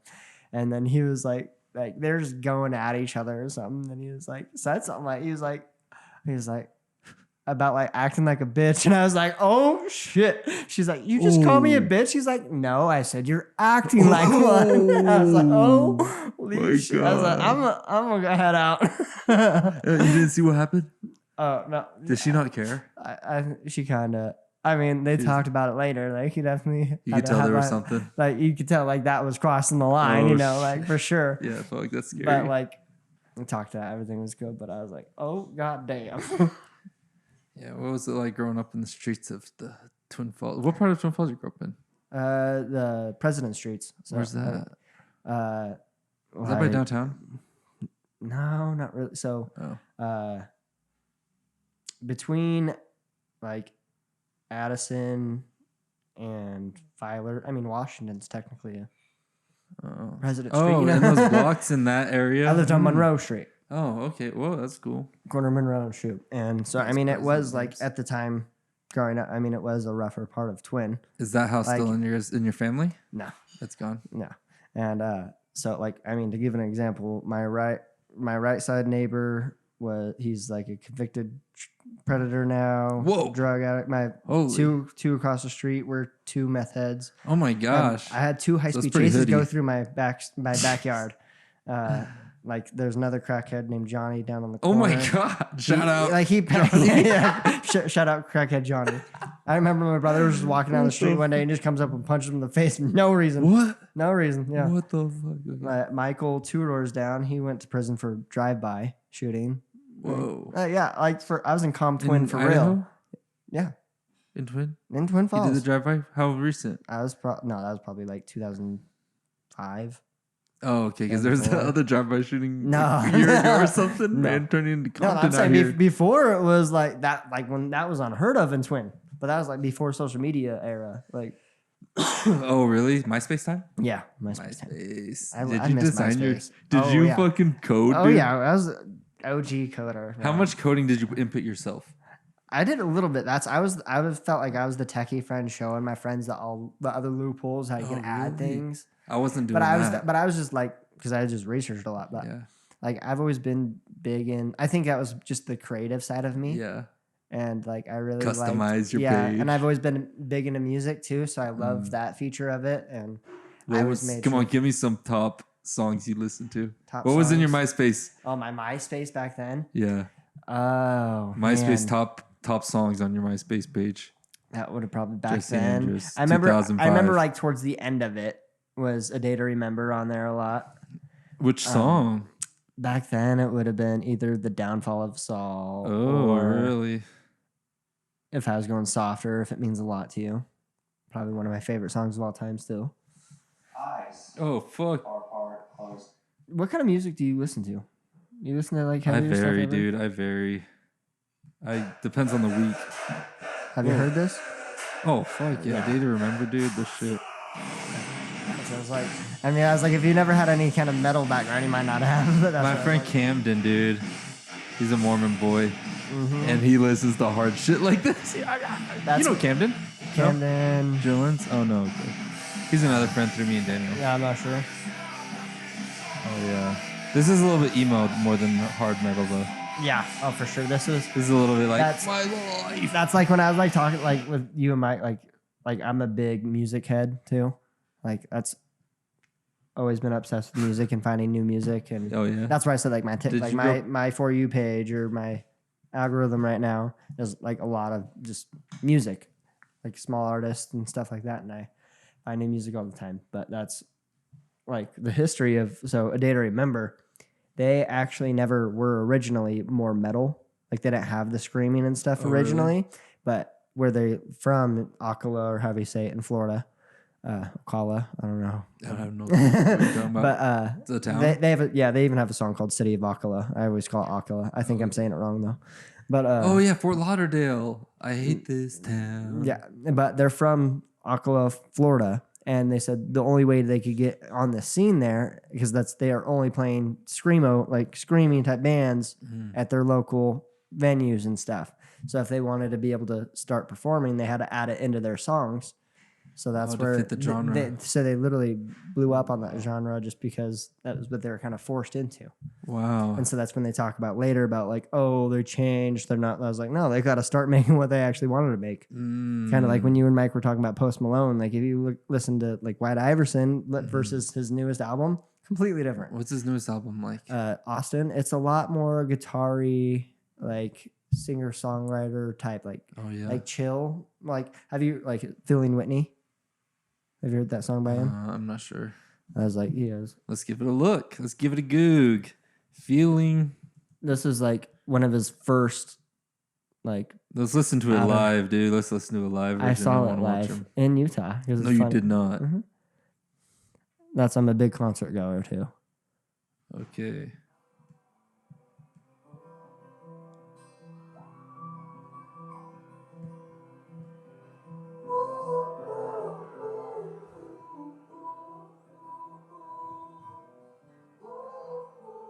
I mean, very different from, especially because this was on the same album with Yeah, you're right. He is going like more country. congratulate, That's what Mike but this saying. was on the same album with like congratulations, and so this song was just very off from the rest of his album.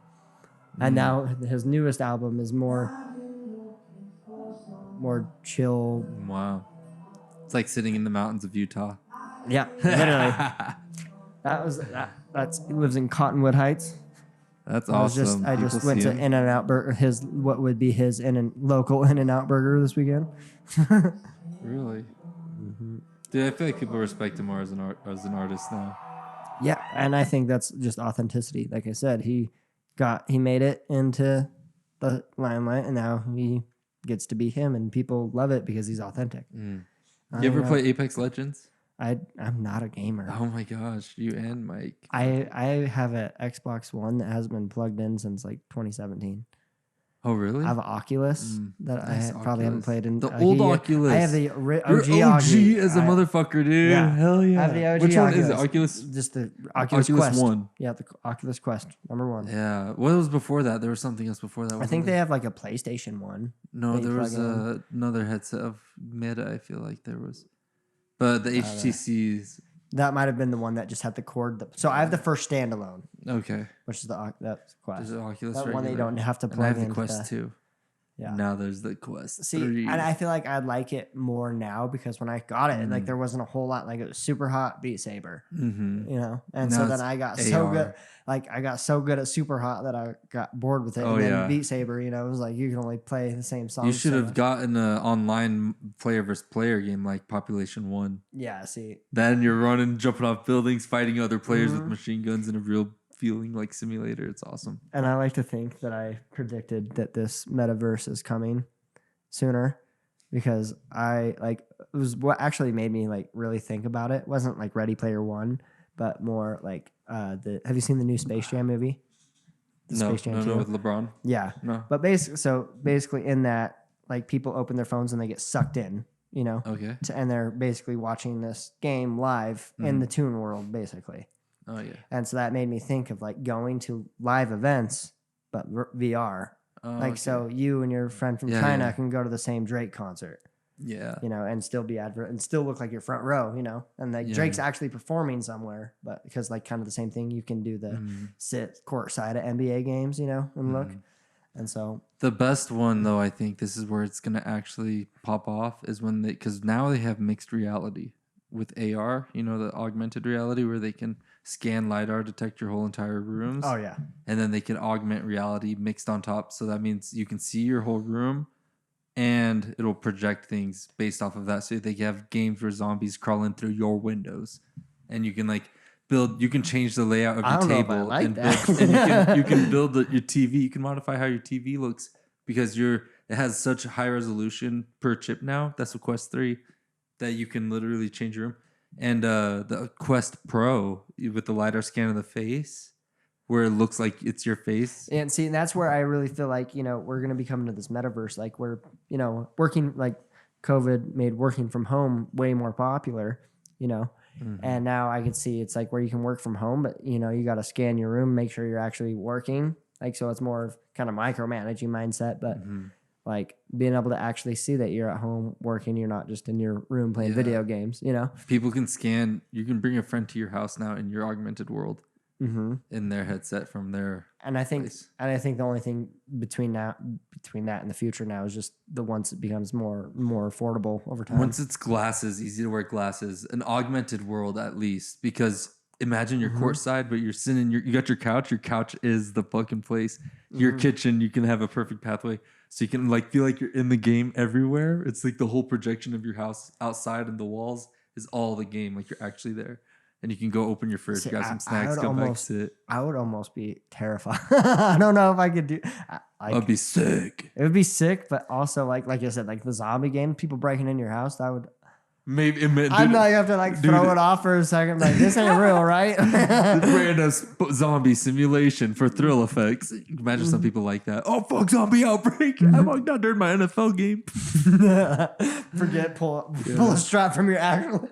Don't play VR while you got a gun on you. I guess that's the best time because that's when people see. That's when hacking is gonna get weird. That's why we can't go with Neuralink, dude. See, you can't put things in you because if you can get hacked, that's a problem. Yeah, I say that's.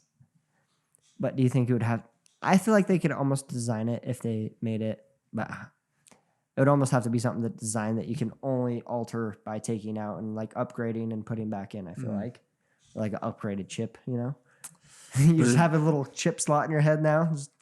But if you can, what if they can make things feel like they're real as fuck, but they're not? Yeah. Like, I mean, have you seen like Stranger Things? Yeah, I've seen Stranger Things like that. I haven't seen the last season. Oh. But it's been long enough to spoil it. So 11 meets number 10. Okay. Number It's 10, number kids? 8. One of it's like the group, like the group gang of powerful kids. But only one of them is actually a number. Oh. And that's what she can do. She can get in people's heads and make them see things and make it look very real. But then, there's one where they're escaping because they're criminals, and like they go under this bridge, and she makes the cop that's driving see the bridge crumble and explode and block their way, and he freaks out and wrecks the police car, and the police sitting next to him is like, "What the? Did you just do?" With you? And then like turns around and then he sees them and it's all just back to normal. See, that's what will happen if we have chips. Yeah. Their governments will be like, actually, everything's fine. You're just going to be number 1.3 million. Dude, imagine we have these chips and then we start finding out life is so hard. We're going to live in nuclear fallout and you have to like bunker down into your fucking thing and live off of these, cheap little foods. And it's what for the greater good, but you can simulate a good reality through meta now. And then one day you take your chip out and it's like the most beautiful Earth and there is no nuclear fallout and you've just been living in a fake crisis. Be insane. That's like, but that's what I really think about like technology. It's like, okay, if they want to be next level, like things like that, you know, like they're on to something with Neuralink, but that's like where we need those different levels of positive and negative, so we can point out AI those. You know, hijacks you. Oh no, dude, we can't put ourselves. See, that's what's gonna happen. Yeah, We're gonna be iRobot, but they're gonna take us. The AI is gonna take us over as their physical form. Oh, dude, and that's all they want. That's we can't be putting chips on our heads. It's established, and it probably because it's gonna be probably ran by AI to be that quick to figure out the things that we want to figure out. But then everyone's gonna turn into AI badasses without us, and we're gonna get fucked up. But we going out like humans, bro. But imagine get a gun. like imagine the possibilities with that though. Like if you have a chink, it's like okay, now I can speak any language. Like just boom. That would be so sick. Just put it in glasses. Mm-hmm. Like just subtitles. But it's awesome to imagine it was in your brain. Like, oh, I got it. Mm-hmm. That'd be sick. It's like I just saw something. I don't know how accurate. I didn't look too much more into it other than that wealth page on Instagram. Like talking about Elon Musk is trying to get someone for, I think it's like someone that has some form of they're paralyzed in some kind of form. I can't remember the specific way, but he's trying to look for 2 volunteers within a certain age gap with that specific diagnosis for that's willing to volunteer for like a brain thing. And I think it's supposed to help give them their functions back. Yeah. But I mean, like that's the first step. Help the people who need it. That's how you build the trust. Who wants it? That's how you build the trust. See, help the people who want to be efficient. Kind of like going back to like the who want to be able to speak any language on the dime. But I feel like that's where it really comes down to like these powerful minds. If you just trust if they're in it for the good or the bad. If they know pure calculus and can calculate the stocks and all the variations of what could potentially happen in the next stock market outcome, just by looking at the data in one little scoop in the internet. Yeah. They're the best of us all. It's insane. And they know perfect fucking kung fu. Perfect. But see, like, imagine you just think that just like, hey, take over my body. Like, have you like Big Hero 6? Have you seen Big Hero 6 Disney movie? Yeah, I don't remember the mind spot. No, I'm saying like how he can just design a chip for him to know kung fu. Oh, that's I think Matrix. I can't remember Big Hero 6. I've seen Big Hero 6, the animated one. Yeah, the big bubble guy. So the big bubble guy. Yeah. So when he makes his suit to be a superhero, yeah, that's how he took like digital footage from like karate movies and stuff and programmed that into his microchips, and now he can do kung fu. You know. Oh, so if you had that microchip, like it take over body control. But then we could be biological beings and do it. That's literally the difference. Wow, that'd be sick. But I mean, but who's gonna be the UFC champion? Just some random dude who used to eat potato chips on his couch. He got the brain implant. Now he's a UFC champion. Elbowing people. Just doing perfect defense all the time. Mike Tyson. That's like it's insane to see like I just watched like a video of like someone designed a ping pong player that can beat 99.9% of humans. Oh, what? What do you mean? It's a robot that plays ping pong. No. They get the best of the best on there. Like that's what it says 99.9. Is this on YouTube? I'm sure. I saw I watched the video of it playing. All right, what's this thing? It's robot ping pong. Ping pong. There's a lot of options. Let's see.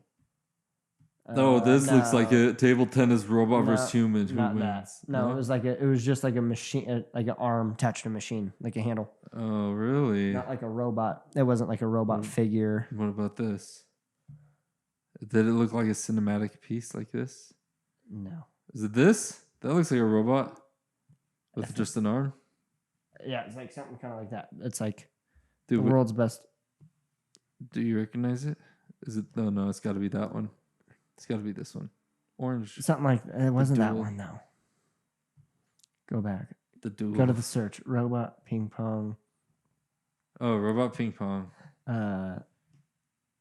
Like what did it say? It was like the unbeatable. Unbeatable. Beatable. World's best table tennis robot. This. Which one? Might be that one. This one? I don't think so. I think it's like You confusing the fuck out of me. I don't remember where I saw it. That one. This one, I don't think No, I mean so.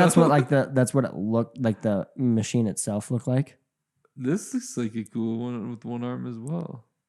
It looked like most like that one I was talking about. Let's just choose the top one. The world's best robot. Yeah. Let's just choose this top one and see how it goes. On Christmas Day, we were in the hospital. It was her first Christmas. Skip. Like, okay, I'm trying to watch ping pong, not cry. All right. Oh shit. This thing is incredible. It self-learns, and you can see it here taking on the locals, and already it looks too strong for everyone around here. But we're of course taking it on. Oh shit, that is a big ass robot, dude. But I'm saying Holy it's just shit, look how like, fast but it is. reacts and what knows It- the yeah. physics. I watched another one of it, like bouncing a ball in perfect patterns on a thing and controlled by a robot to the point where on a flat Okay. metal surface, it could get it to land perfectly in the middle and stop moving. All right, but look at this. Like World's greatest ping pong player. players.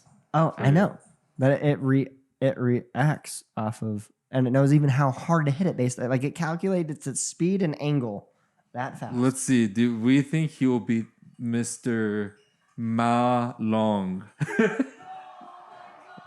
All right. I need don't to know. find this That did video. not look that impressive. Sorry. I'm gonna find this video. That looks regular. That robot was doing this. That was a regular. This is the goat though. Ma Long. This Behind the goat. back. Oh.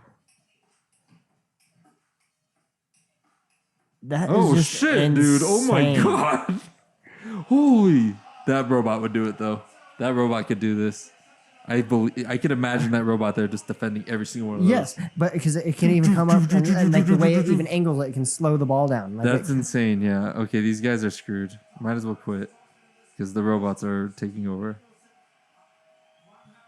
They beat us in Go already. They beat us in ping pong next. They're taking all our Asian games. like, I want to know where I found this. Oh shit. Okay. It was probably on TikTok. Honestly, I think that robot's capable of beating the best. Oh no, but the one I was watching, like the way you could even see it angling the paddle and stuff to like change the direction of the bounce, like insane, and to react that fast, like technology is like I was saying. I also watch it bounce a ping pong ball in a perfect pattern and then put it in the middle, bounce really high, and then also be able to bounce it and completely get it to stop moving. Okay, you can get a surgery done where you have an arm that can catch anything like that because it's a little robotic arm. And it's in your bones and your hand looks exactly the same. If everything feels the same, you don't even notice that anything changed other than you never fucking miss. Every time you catch, would you get it? And it's literally titanium. Like you can break shit with your hand because it's just like iRobot. I mean that alone right there. Like, fuck the catching thing, dude. Yeah, Say just less. being able to like use this thing is just I can. Okay, so you'd instantly go to cyborg kind of style living, like enhanced human metal bones. Probably, but I mean, As long as how it's would not that hackable. work? But I feel like at that point it would have to have some kind of eye. If my eyes aren't the Has ones to be doing the connected. reacting, Has to it have has to be some computer. has to either be connected to your brain. But I mean, they do have things like that. Like I mean, the prosthetics that can react off brain function. Yeah, what if they say Like, it's like not yes. hackable? Like you can easily. As I don't know if you that can one is, because there's I think an easy it's to directly- detachable button where you just drop it. It's emergency let go. But But then it'll wait till you go to bed. Kills your ass, crawls around with your dead body. Oh shit. Oh, my mind just took that a way different No, place. yeah, that one dark. I was like, Oh, darker than no, I that was like- scenario. no, not Holy- darker. Just a different direction. You're I was like, dude, it can go It's gonna forever. grab my dick super hard. I was like, your arm never get tired. You never can trust that arm again, dude. You're gonna have to go lefty. You have to keep one arm human at least for that scenario. Yeah, you just gotta keep half of you human. Yeah, just which half? Left side, my dumb side is what gets enhanced. Yeah, I My think right so, side yeah. stays good. But at that point, like, would it become? It would become your dumb side. Yeah, but at least it's good. It's the best I had as a human.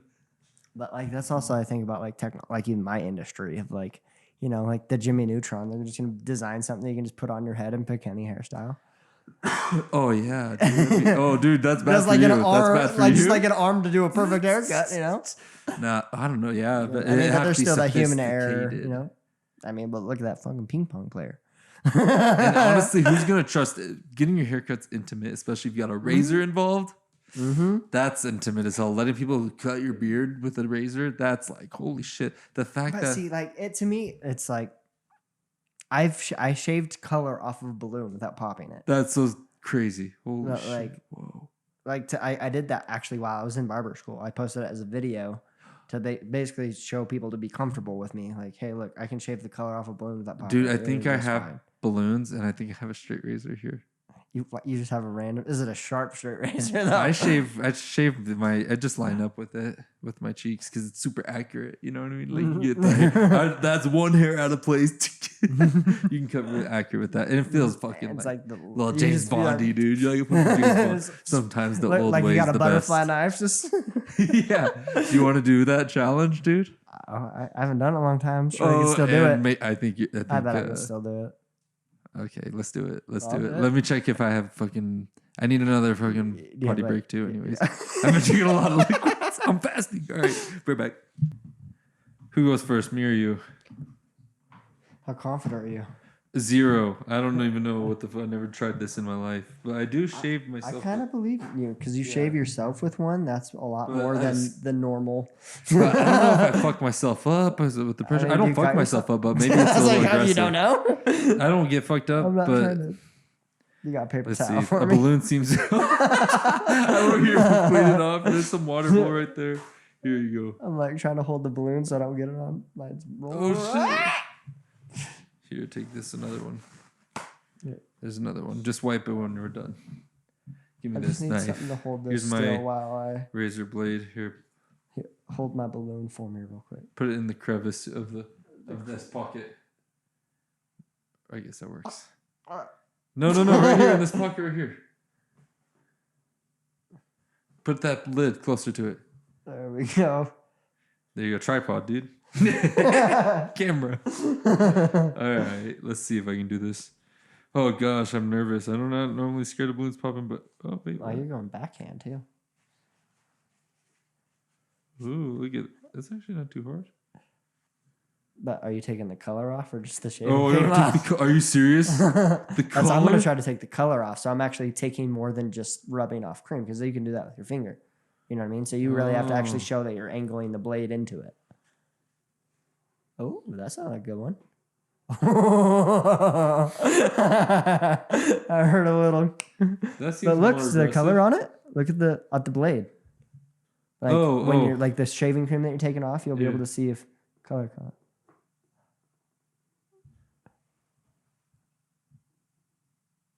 No. He's looking for a long time. I'm looking real hard. He's like, I mean, hold yellow. it up to the light a little more. Well, it is yellow color, and we got yellow lights. But Oh, see, that's why I'm doing it with a tight okay, balloon. okay. Here you go. Here. Show me how it's done. I want to see the color. Let's see if there's any color to come off these. I mean, and it might not be. And I'll tell you right now, I couldn't do this with my razor blade. Oh, are you serious? Oh no! What? Are you I almost cut myself just putting the blades in. Oh my gosh! How do you keep them so sharp? Well, it's disposable now, so it just replaces like a little blade every time. So yeah, this isn't sharp at all. Oh, compared to me. jeez, dude, you're making me nervous. Oh yeah. See, Oh, you're a fucking straight professional. The like- wipe and everything, you were prepared with that fucking piece of paper on the side by. You knew. See, I just don't think this straight razor is actually sharp enough. How do I sharpen it? I have a kitchen knife sharpener. Do I need to get a granite stone? What do I need to do? Like the old way was like the leather strap and it's called like a strope. Okay. But yeah, see, like I'm What is that? trying Holy to shit, push dude, into you are- this. Oh my. Ooh. Almost. Almost right on the fucked it black up. pants. Oh my gosh, you're going so fast. Careful, dude. But see, it's really just getting comfortable of understanding the way shapes are. Wow. And did you? So people would come at it with a hard angle often? Yeah, so it's like because that's if you get too much like this, you're gonna scrape. So like more of that like, Cuts in. but almost like Yeah. more of a scrape look. But if you get like too much pressure going down, that's where you cut people more. or if you're like more people are timid coming off, and then they go like this instead of coming straight They off. slice. They, Oh, yeah, because it's almost a timid thing. really? Fuck that. See, like, Oh, you're fast with it. Oh, yeah. damn, dude, easy. That was cake. But yeah, if we had my straight razor, you would have definitely popped that shit. Oh, hold that for a sec. There we go. Oh, Yeah, dude, damn. So what do you do with your straight razor to sharpen it? I don't have to sharpen it. That's what I'm saying. I have to Wait, what? replace the blade every time. So it's like it looks a lot like this, but then I have the thing that slides out and the blade clips in and I slide it back in. Where'd you get that? How much did that cost? I've seen some expensive ones before. I can't remember how much mine was. Probably like $60. Dude, And then I barbers. replaced. So it's a sanitation thing. Is why they switched to that. So you're using a different razor blade on every client. Oh, duh. Yeah. I figured maybe you could just So- alcohol rinse it or you something. want- Oh, sure. Thanks. But Yeah, dude. I've seen some barber shop like barber items. They get bougie. They get Oh, bougie, especially around Disneyland. oh yeah, and that's it's like crazy to think that barbers used to be their surgeons too, and they became surgeons basically. Hey, you're good with a straight razor. Like I'm like I cut could into a imagine human. if I had to like do a fade and then a fucking brain surgery. Is that a later. privilege or just the sorry you worst luck of the draw? You got a stable hand. you got a razor, you do it. I'm like I'd be so pissed if I had to go to medical school to be a barber. Does that make sense? You got a stable hand with the razor. It's real. You practice with the razor every day. Mhm. I've seen like some old school barbers, like some old dudes that they'll be like be shaky like this. I'll normally get a straight razor in the hand. Just like, Steady. yeah. Like I see those like TikTok challenges all the time of like how steady is your hand? And yours? I'm not like You're I pretty mean, shaky. I'm shaking right Given now. circumstances, I though. haven't had dinner and I'm drinking a Red Bull. Yeah. But Yeah. And vaping. kind of. Yeah, see how here, look at my hands. See, I think when I think about it, but if I relax, Oh, yeah, relax. it looked like that one painting. You're right. The- Touch, Adam. It's like, what is that called? The Okay, first it's creation. hanging in my think it's the mom's first living creation. room. Let's see. The first creation. The first Final answer? creation painting. Yeah. I mean, it's what Wait, it comes up. what's it called? The creation of Adam. I said I Adam. mean, your and then the Google first search creation. made that be the first thing that popped up. It knew though. It knew what I was talking about. It's listening. It's like, oh, we already know we're ahead of you. Yeah, the creation of Adam. Yeah, what a good one. No, but like my razor blade, like is literally sharper than a razor like box cutter. Like it's shit. just as sharp as that, but thinner, so it's even. Damn, how much does each blade cost? I mean, I buy them by like the packs because like I mean you can go through If you bought one individually, how much would it be? probably $1. Not terrible for like it comes in a little thing Oh, of, really? like Okay. like a That's like good. I don't know. It's not. They're not terrible. Oh, that's good. I mean, they made them pretty affordable. Oh, good. Especially for your line of work. Holy shit, how many you go Yeah. through? I mean, dropping it's do- a straight bucks razor on is kind of an old school thing. Yeah. Honestly, like not a lot of No one busted out much. like I don't have to often, like not a lot of people come in for shaves or like like I use it more on like a razor fade more often than, but even that is kind of outdated in the sense of like foil shavers and stuff that I feel like, in my opinion, which is really shitty as a barber to say, but like I feel like those are more effective and get closer to the skin. Oh, with the, Certain ones. Right, yeah. You know, But you can't align as well. that's not. I 'Cause guess my I- trimmer, the trimmer I use is a Babyliss trimmer. Its motor in it is designed by Ferrari, so it cuts at a very rapid Okay. pace, and it gets a clean like. I believe it cuts really well, but there's at least with the razors that like normally people use. There's a lip. There's a lip where you are blind.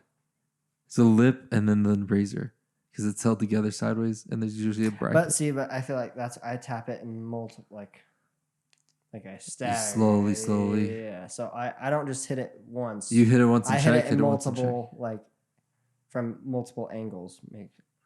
There's There's a longer trial period. because you have to test, check. With the straight razor, you see exactly what you're cutting. But you can't first angle go. as well. I mean, it's a lot more of a skill to angle with a straight razor for sure. Listen to Like me, a dude. I know what I'm talking about with barber items.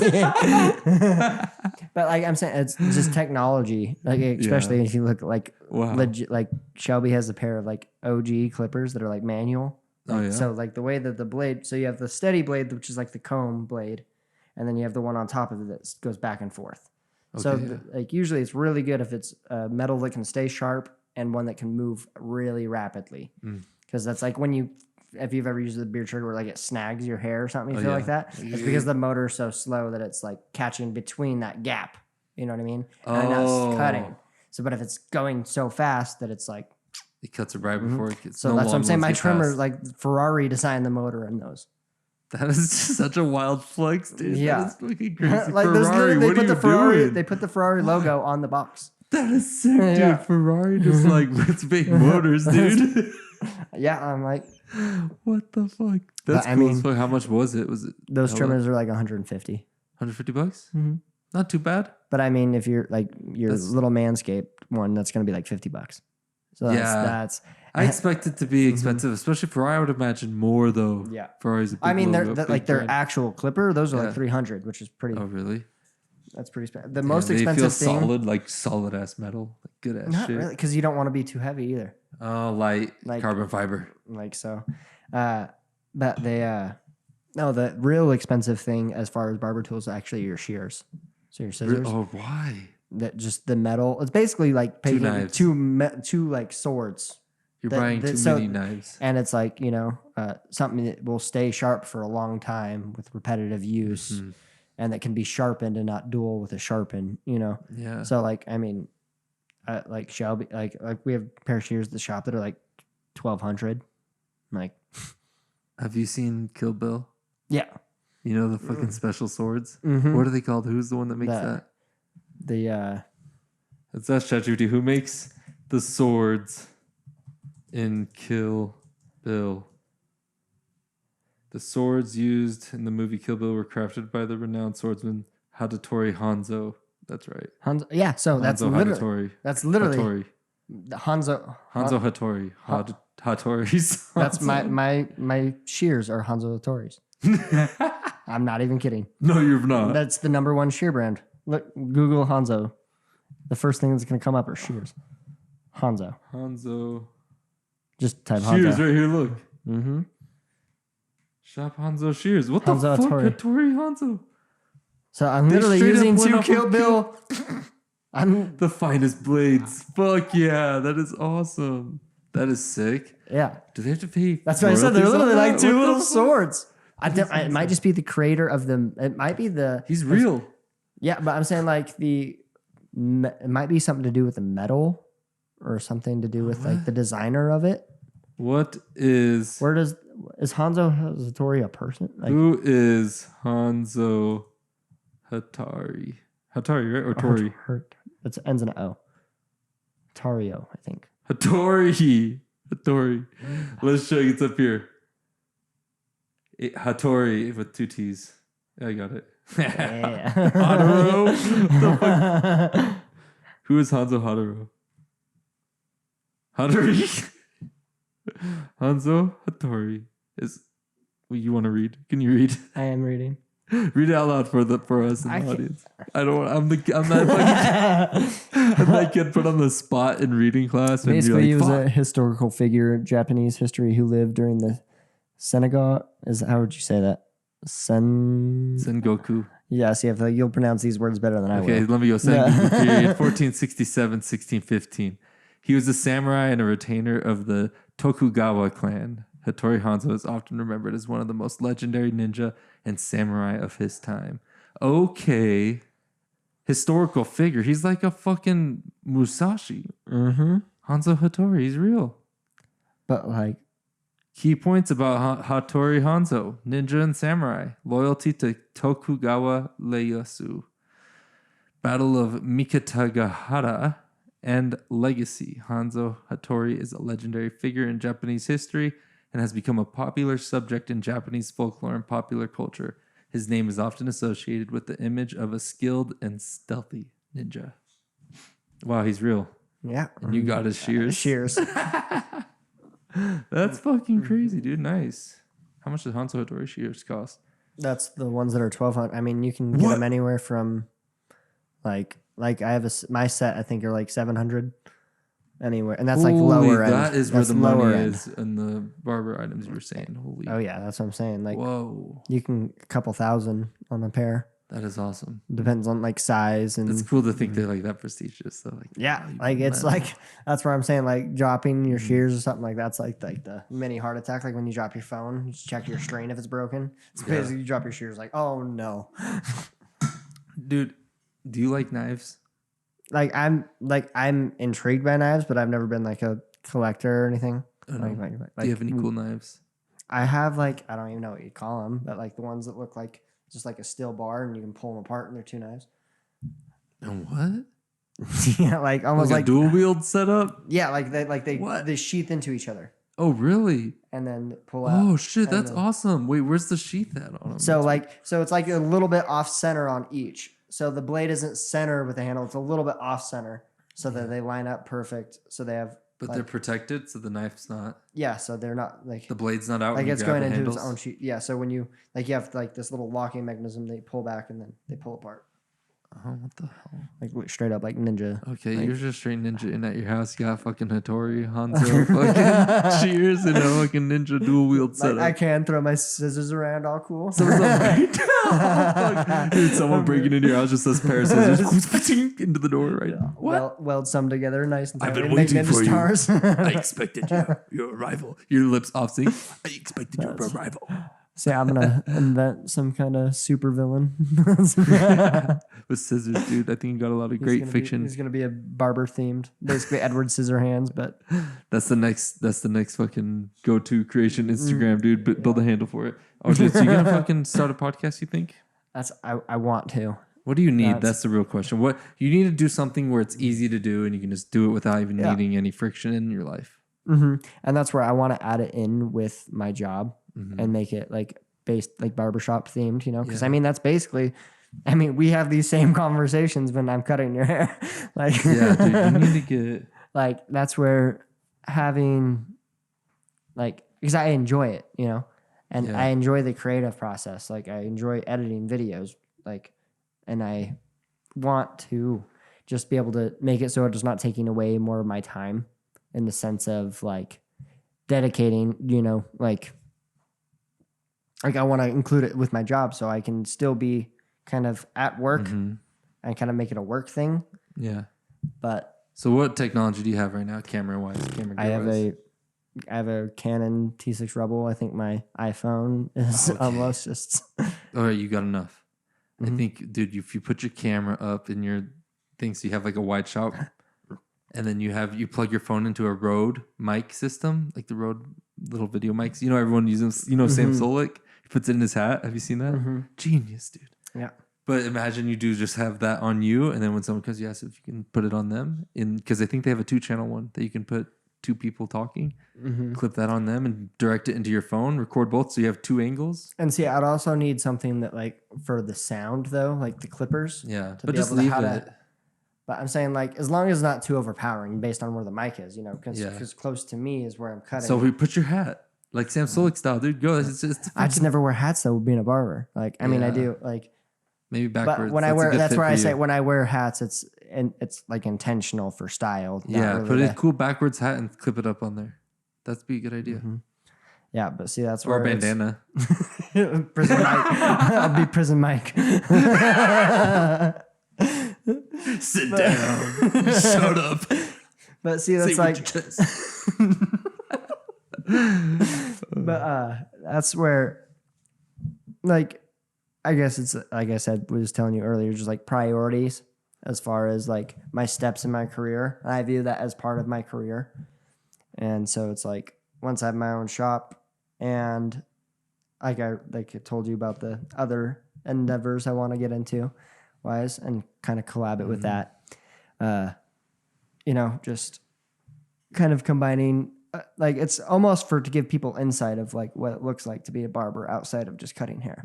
Like giving the people insight into, you know, like I was saying, like talking to people and Like, Dude. really realize, like you said, I podcast all day, really. Yeah. You know? You have a lot of content available to you. One thing I've been thinking about doing too, to add an extra little media presence, because I think media presence, I've learned that's the commonality amongst all the big people I work with on the documentary side. Mm-hmm.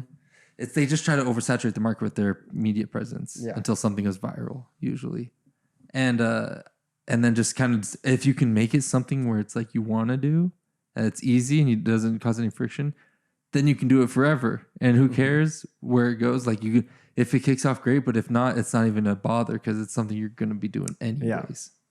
Because it's fun and it's something you like to do. It's easy. It doesn't cause friction in your life. Like this, dude. After we finish this, dude, I'll just match it up on Premiere Pro, and I have this Autopod. It's an extension downloaded. I pay $20 a month for it. Not a sponsor. Not yet. Not yet. No. But then you just match it up, and then you match up the audio with the second camera, assign the audio tracks, hit edit, and it will switch. Whenever you're talking, it's going to cut to you, and whenever I'm talking, it's cut to me. And it does it in a nice, you can choose a slow mode, how fast you want it to cut between and stuff, and choose a style of your preference. But I'm like, damn, it's effortless. Before, my first ones I did of this podcast, I had to sit there and edit forever, like cut each one. And it took hours. But this one, I just let it go, and then I just do other things while it does its thing.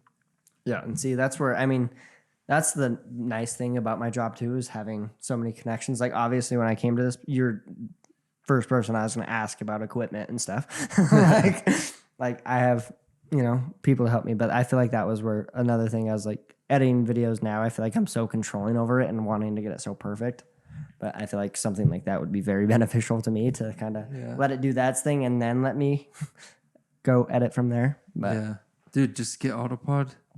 And if you did a 2-channel system, I could think of it. So how you could do it just automatically, like I do. You just need 2 videos and 2 channel of audio. See, and mine would mostly just be like 2 different point of views, angles, because we'd both basically be in the frame the whole time where I'm cutting their hair. Yeah. Okay. And so, but 2 different point of views. If you just buy yourself a Rode Video Mic Go system. Hit me up when you want to do a podcast. I'll lend you my other video mic. You put one on your guest going into your camera, one on you going into your phone. So they both pick up that clean audio directly channels. It doesn't matter if you hear each other or not, so they can go into their own cameras. When you match it up online, just sync them together when you put it on Premiere Pro, and then you just say AI, the AI editor, and edit for you, dude. AI just does. And then you'll have a huge ass podcast that you put on out there, even if the raw version. And if you want, you have great moments that you can remember, you can just go in there and clip out those things, and you have content to start pushing out. That's easy. Yeah. And that's the big thing for me. Like, even I view it as for fun. Like, I'm not even like crazy about it, like blowing up or anything. But like, that's what you said. Like, having those moments is like, that's how I view my social media with my personal stuff. Like, I'm not a big about the likes, clicks, and stuff. I like seeing, like, being able to look back. It's literally just my digital photo album. Yeah. Like, dude, like I memory mean, lane, that's why some people are giving me shit for just calling this Jason Turner podcast. But I'm like, dude, I don't want to anchor a fucking, what do they call that? When you get your foot stuck in a hole. Foothold. Foothold? Something hold. Stuck in a rut? I don't know what you're saying. Fuck, I forgot. It's gonna come to me later. Weasel foot. Weasel hole. Foothold. Anyways, get myself stuck in a corner, back myself into a corner. You know what I mean? And with a certain genre, a certain niche, I'm like, I just want something that's myself. I feel kind of like a podcast can be like the next level of social media, where you get to like kind of peek into what someone's actually like. Yeah. You know what I mean? And I feel like that's where authenticity really blows up too. And Plus, obviously, like, to be really good at your craft is like knowing how to ask questions and things like that, and carry a conversation, make it interesting. Yeah, keep it going. Sometimes you can partake in substances that make it a little more easy. I don't know which ones, but sometimes caffeine. Yeah, We're Red Bull. slamming some Red Bulls right here. Yeah, dude, but I felt like I was talking about something about it being social media, like. Oh yeah, that's just like it's the next form of social media, to peek into people's lives, like, and see what they're really like. Get a little peek of what they're actually like talking. Yeah. And that's that's where I really see like in professional sports and stuff now. The ones that are really setting themselves up are the ones building themselves a platform while they're in the league, you know, and building their brand now, so that after they're done physically, when their physical abilities are gone, they still have that like perspective, and you get to see what they're like outside of like just an athlete, you know, or outside of a musician or whatever they do. Doing their cool things. People like to see that shit. It's cool. Yeah. And that's, I actually kind of had like a self revelation of like, so I've always, you know, thought like idolization is kind of weird, but like, idolization. but like people that are like just completely obsessed with celebrities. But like, I realized I was at a Matt Mason concert, and like it was a $40 concert, and it was like probably he's one of the best just raw performance, just him and a guitar and him and a piano, like just complete acoustic set. Oh wow. And I was just thinking, I was like, and one of the most, and I've seen huge names, like that was probably my favorite, most authentic concert I've ever seen. And then I just kind of sat there and I was like, wow, I only paid $40 for this. I was like, wow, people pay $40 to come see me. I'm like, whoa, you put it in the perspective of a music artist. I'm like, people are paying to see what they do. I was like, yeah, I don't have a big crowd coming. That's not how my professional works, you know? Yeah, think about how rich he is. But to think like perspective wise, like I was willing to pay $40 to see him, and people are willing to pay $40 to see me. The value. Like it's more about, you know, it's not about your audience. It's more about like, well, how valuable people see a haircut. It's as valuable as going to a concert. Like I want to pay to see your talent, and you're wanting to pay to see my talent. Have you seen those TikToks where people pay like $200 for a haircut? Oh, it's very like, and that's like humbly, like I've gotten to the point where I realize I'm like, I have the talent now that I can make a lot more money in a bigger city. And it just, it's because it's not because I'm not worth, like I could up my prices, you know, but I understand the market of where I live.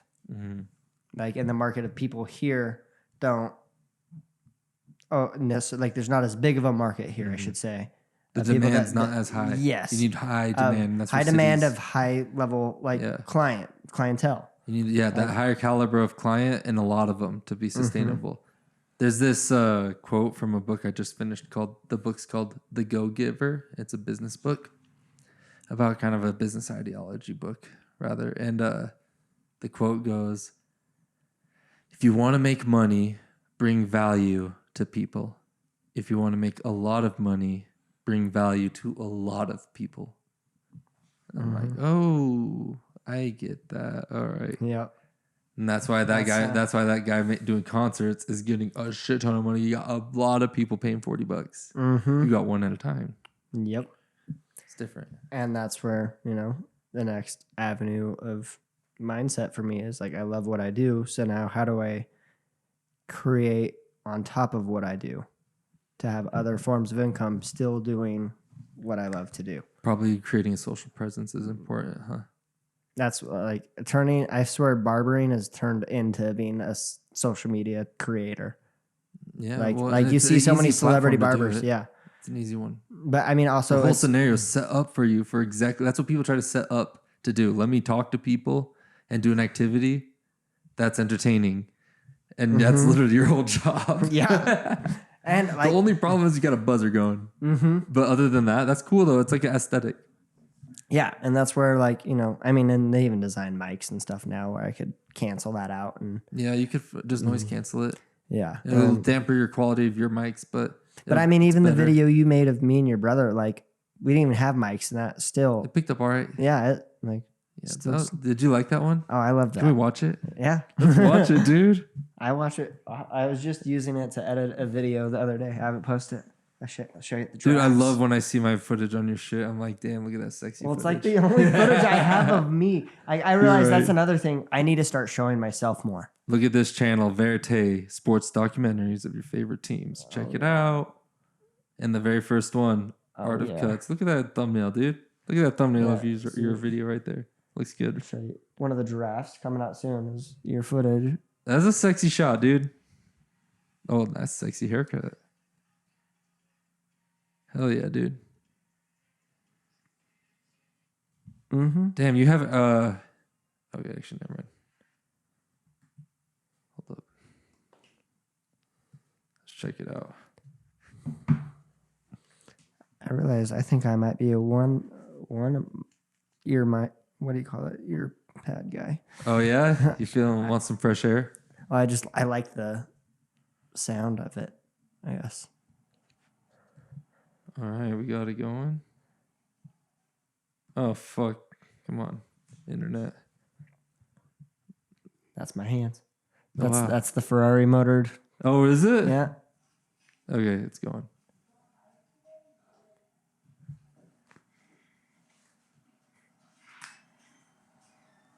Who's that guy leaving? No idea. One of Shelby's clients. There's chubby Isaiah. He's lost so much weight. The shop looks way different too. It's weird. Look at that sexy B-roll. Kind of shows what's going on in the whole scene right there. Yeah, I love how like you can still hear a conversation even when it cuts away from us. That was my first price board right there. Oh, really? Made in chalk, so those are my OG prices right there too. Nice. I love the shadows of this because of your light. It makes cool cinematic shadows. Like, look at his face.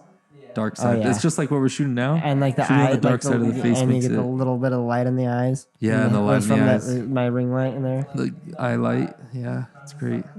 My blinged out lightning bolt. You looking blinged out, dude. That lightning bolt's sick. Is that for Black Adam? What is that for? No, it's literally because I like lightning bolts. Yeah, literally. And it's so cool, Oh. like based on the time when we That was the best. we filmed this in January of 2021, Yeah. right after the Capitol riots. Capitol riot. So it was like Crazy time of our country. And yeah, glad we and what documented we're some talking stuff. about it as current events. That was the best compliments I got from my class because this was a homework assignment Yeah, for my film school for a documentary class. And I got that as a compliment was the time. Talking about the time makes it really cool. that's what I'm saying. Like you'll be able to be Look timeless. at, guess who crafted that storyline? The masterful creator right here.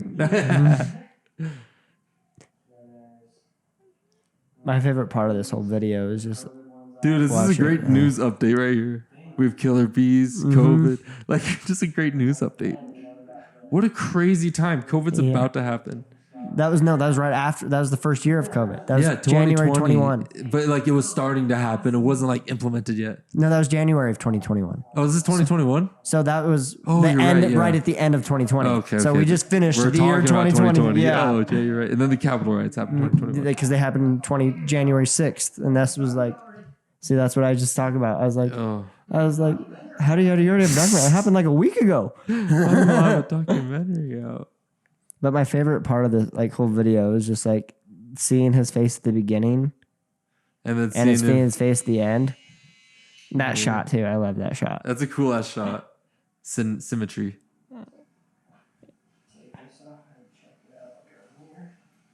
Like just the way he checks himself out. Yeah. Like, he's like feeling We himself. got that high up angle to make him look good too, looking powerful.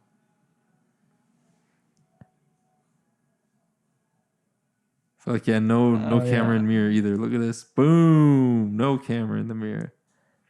It's like a Oh, professional doing it. He's like, oh. Fuck yeah. Dude, both of us just admiring our own crafts over here. I'm like, look at that angle. You're like, look at that cut. Oh, that's awesome. Well, Jesse, thank you so much for coming and Thank you. doing this, dude. This has been a lot of fun. I know this is like how our barber. This is what would happen if we could cut our hair for fucking 2 hours, whatever we did. Yeah. It's been awesome though. Oh, I've had a great Dude, what's time. your Instagram handle? I won't fucking plug it in. Look in the details. Oh, yeah. Jesse Andrus. Pretty Let's get simple. Is my name. TikTok, Instagram. Yeah. I'm like, what else do we got? Peace, love, and hippie shit, people. Yeah. Love, be kind.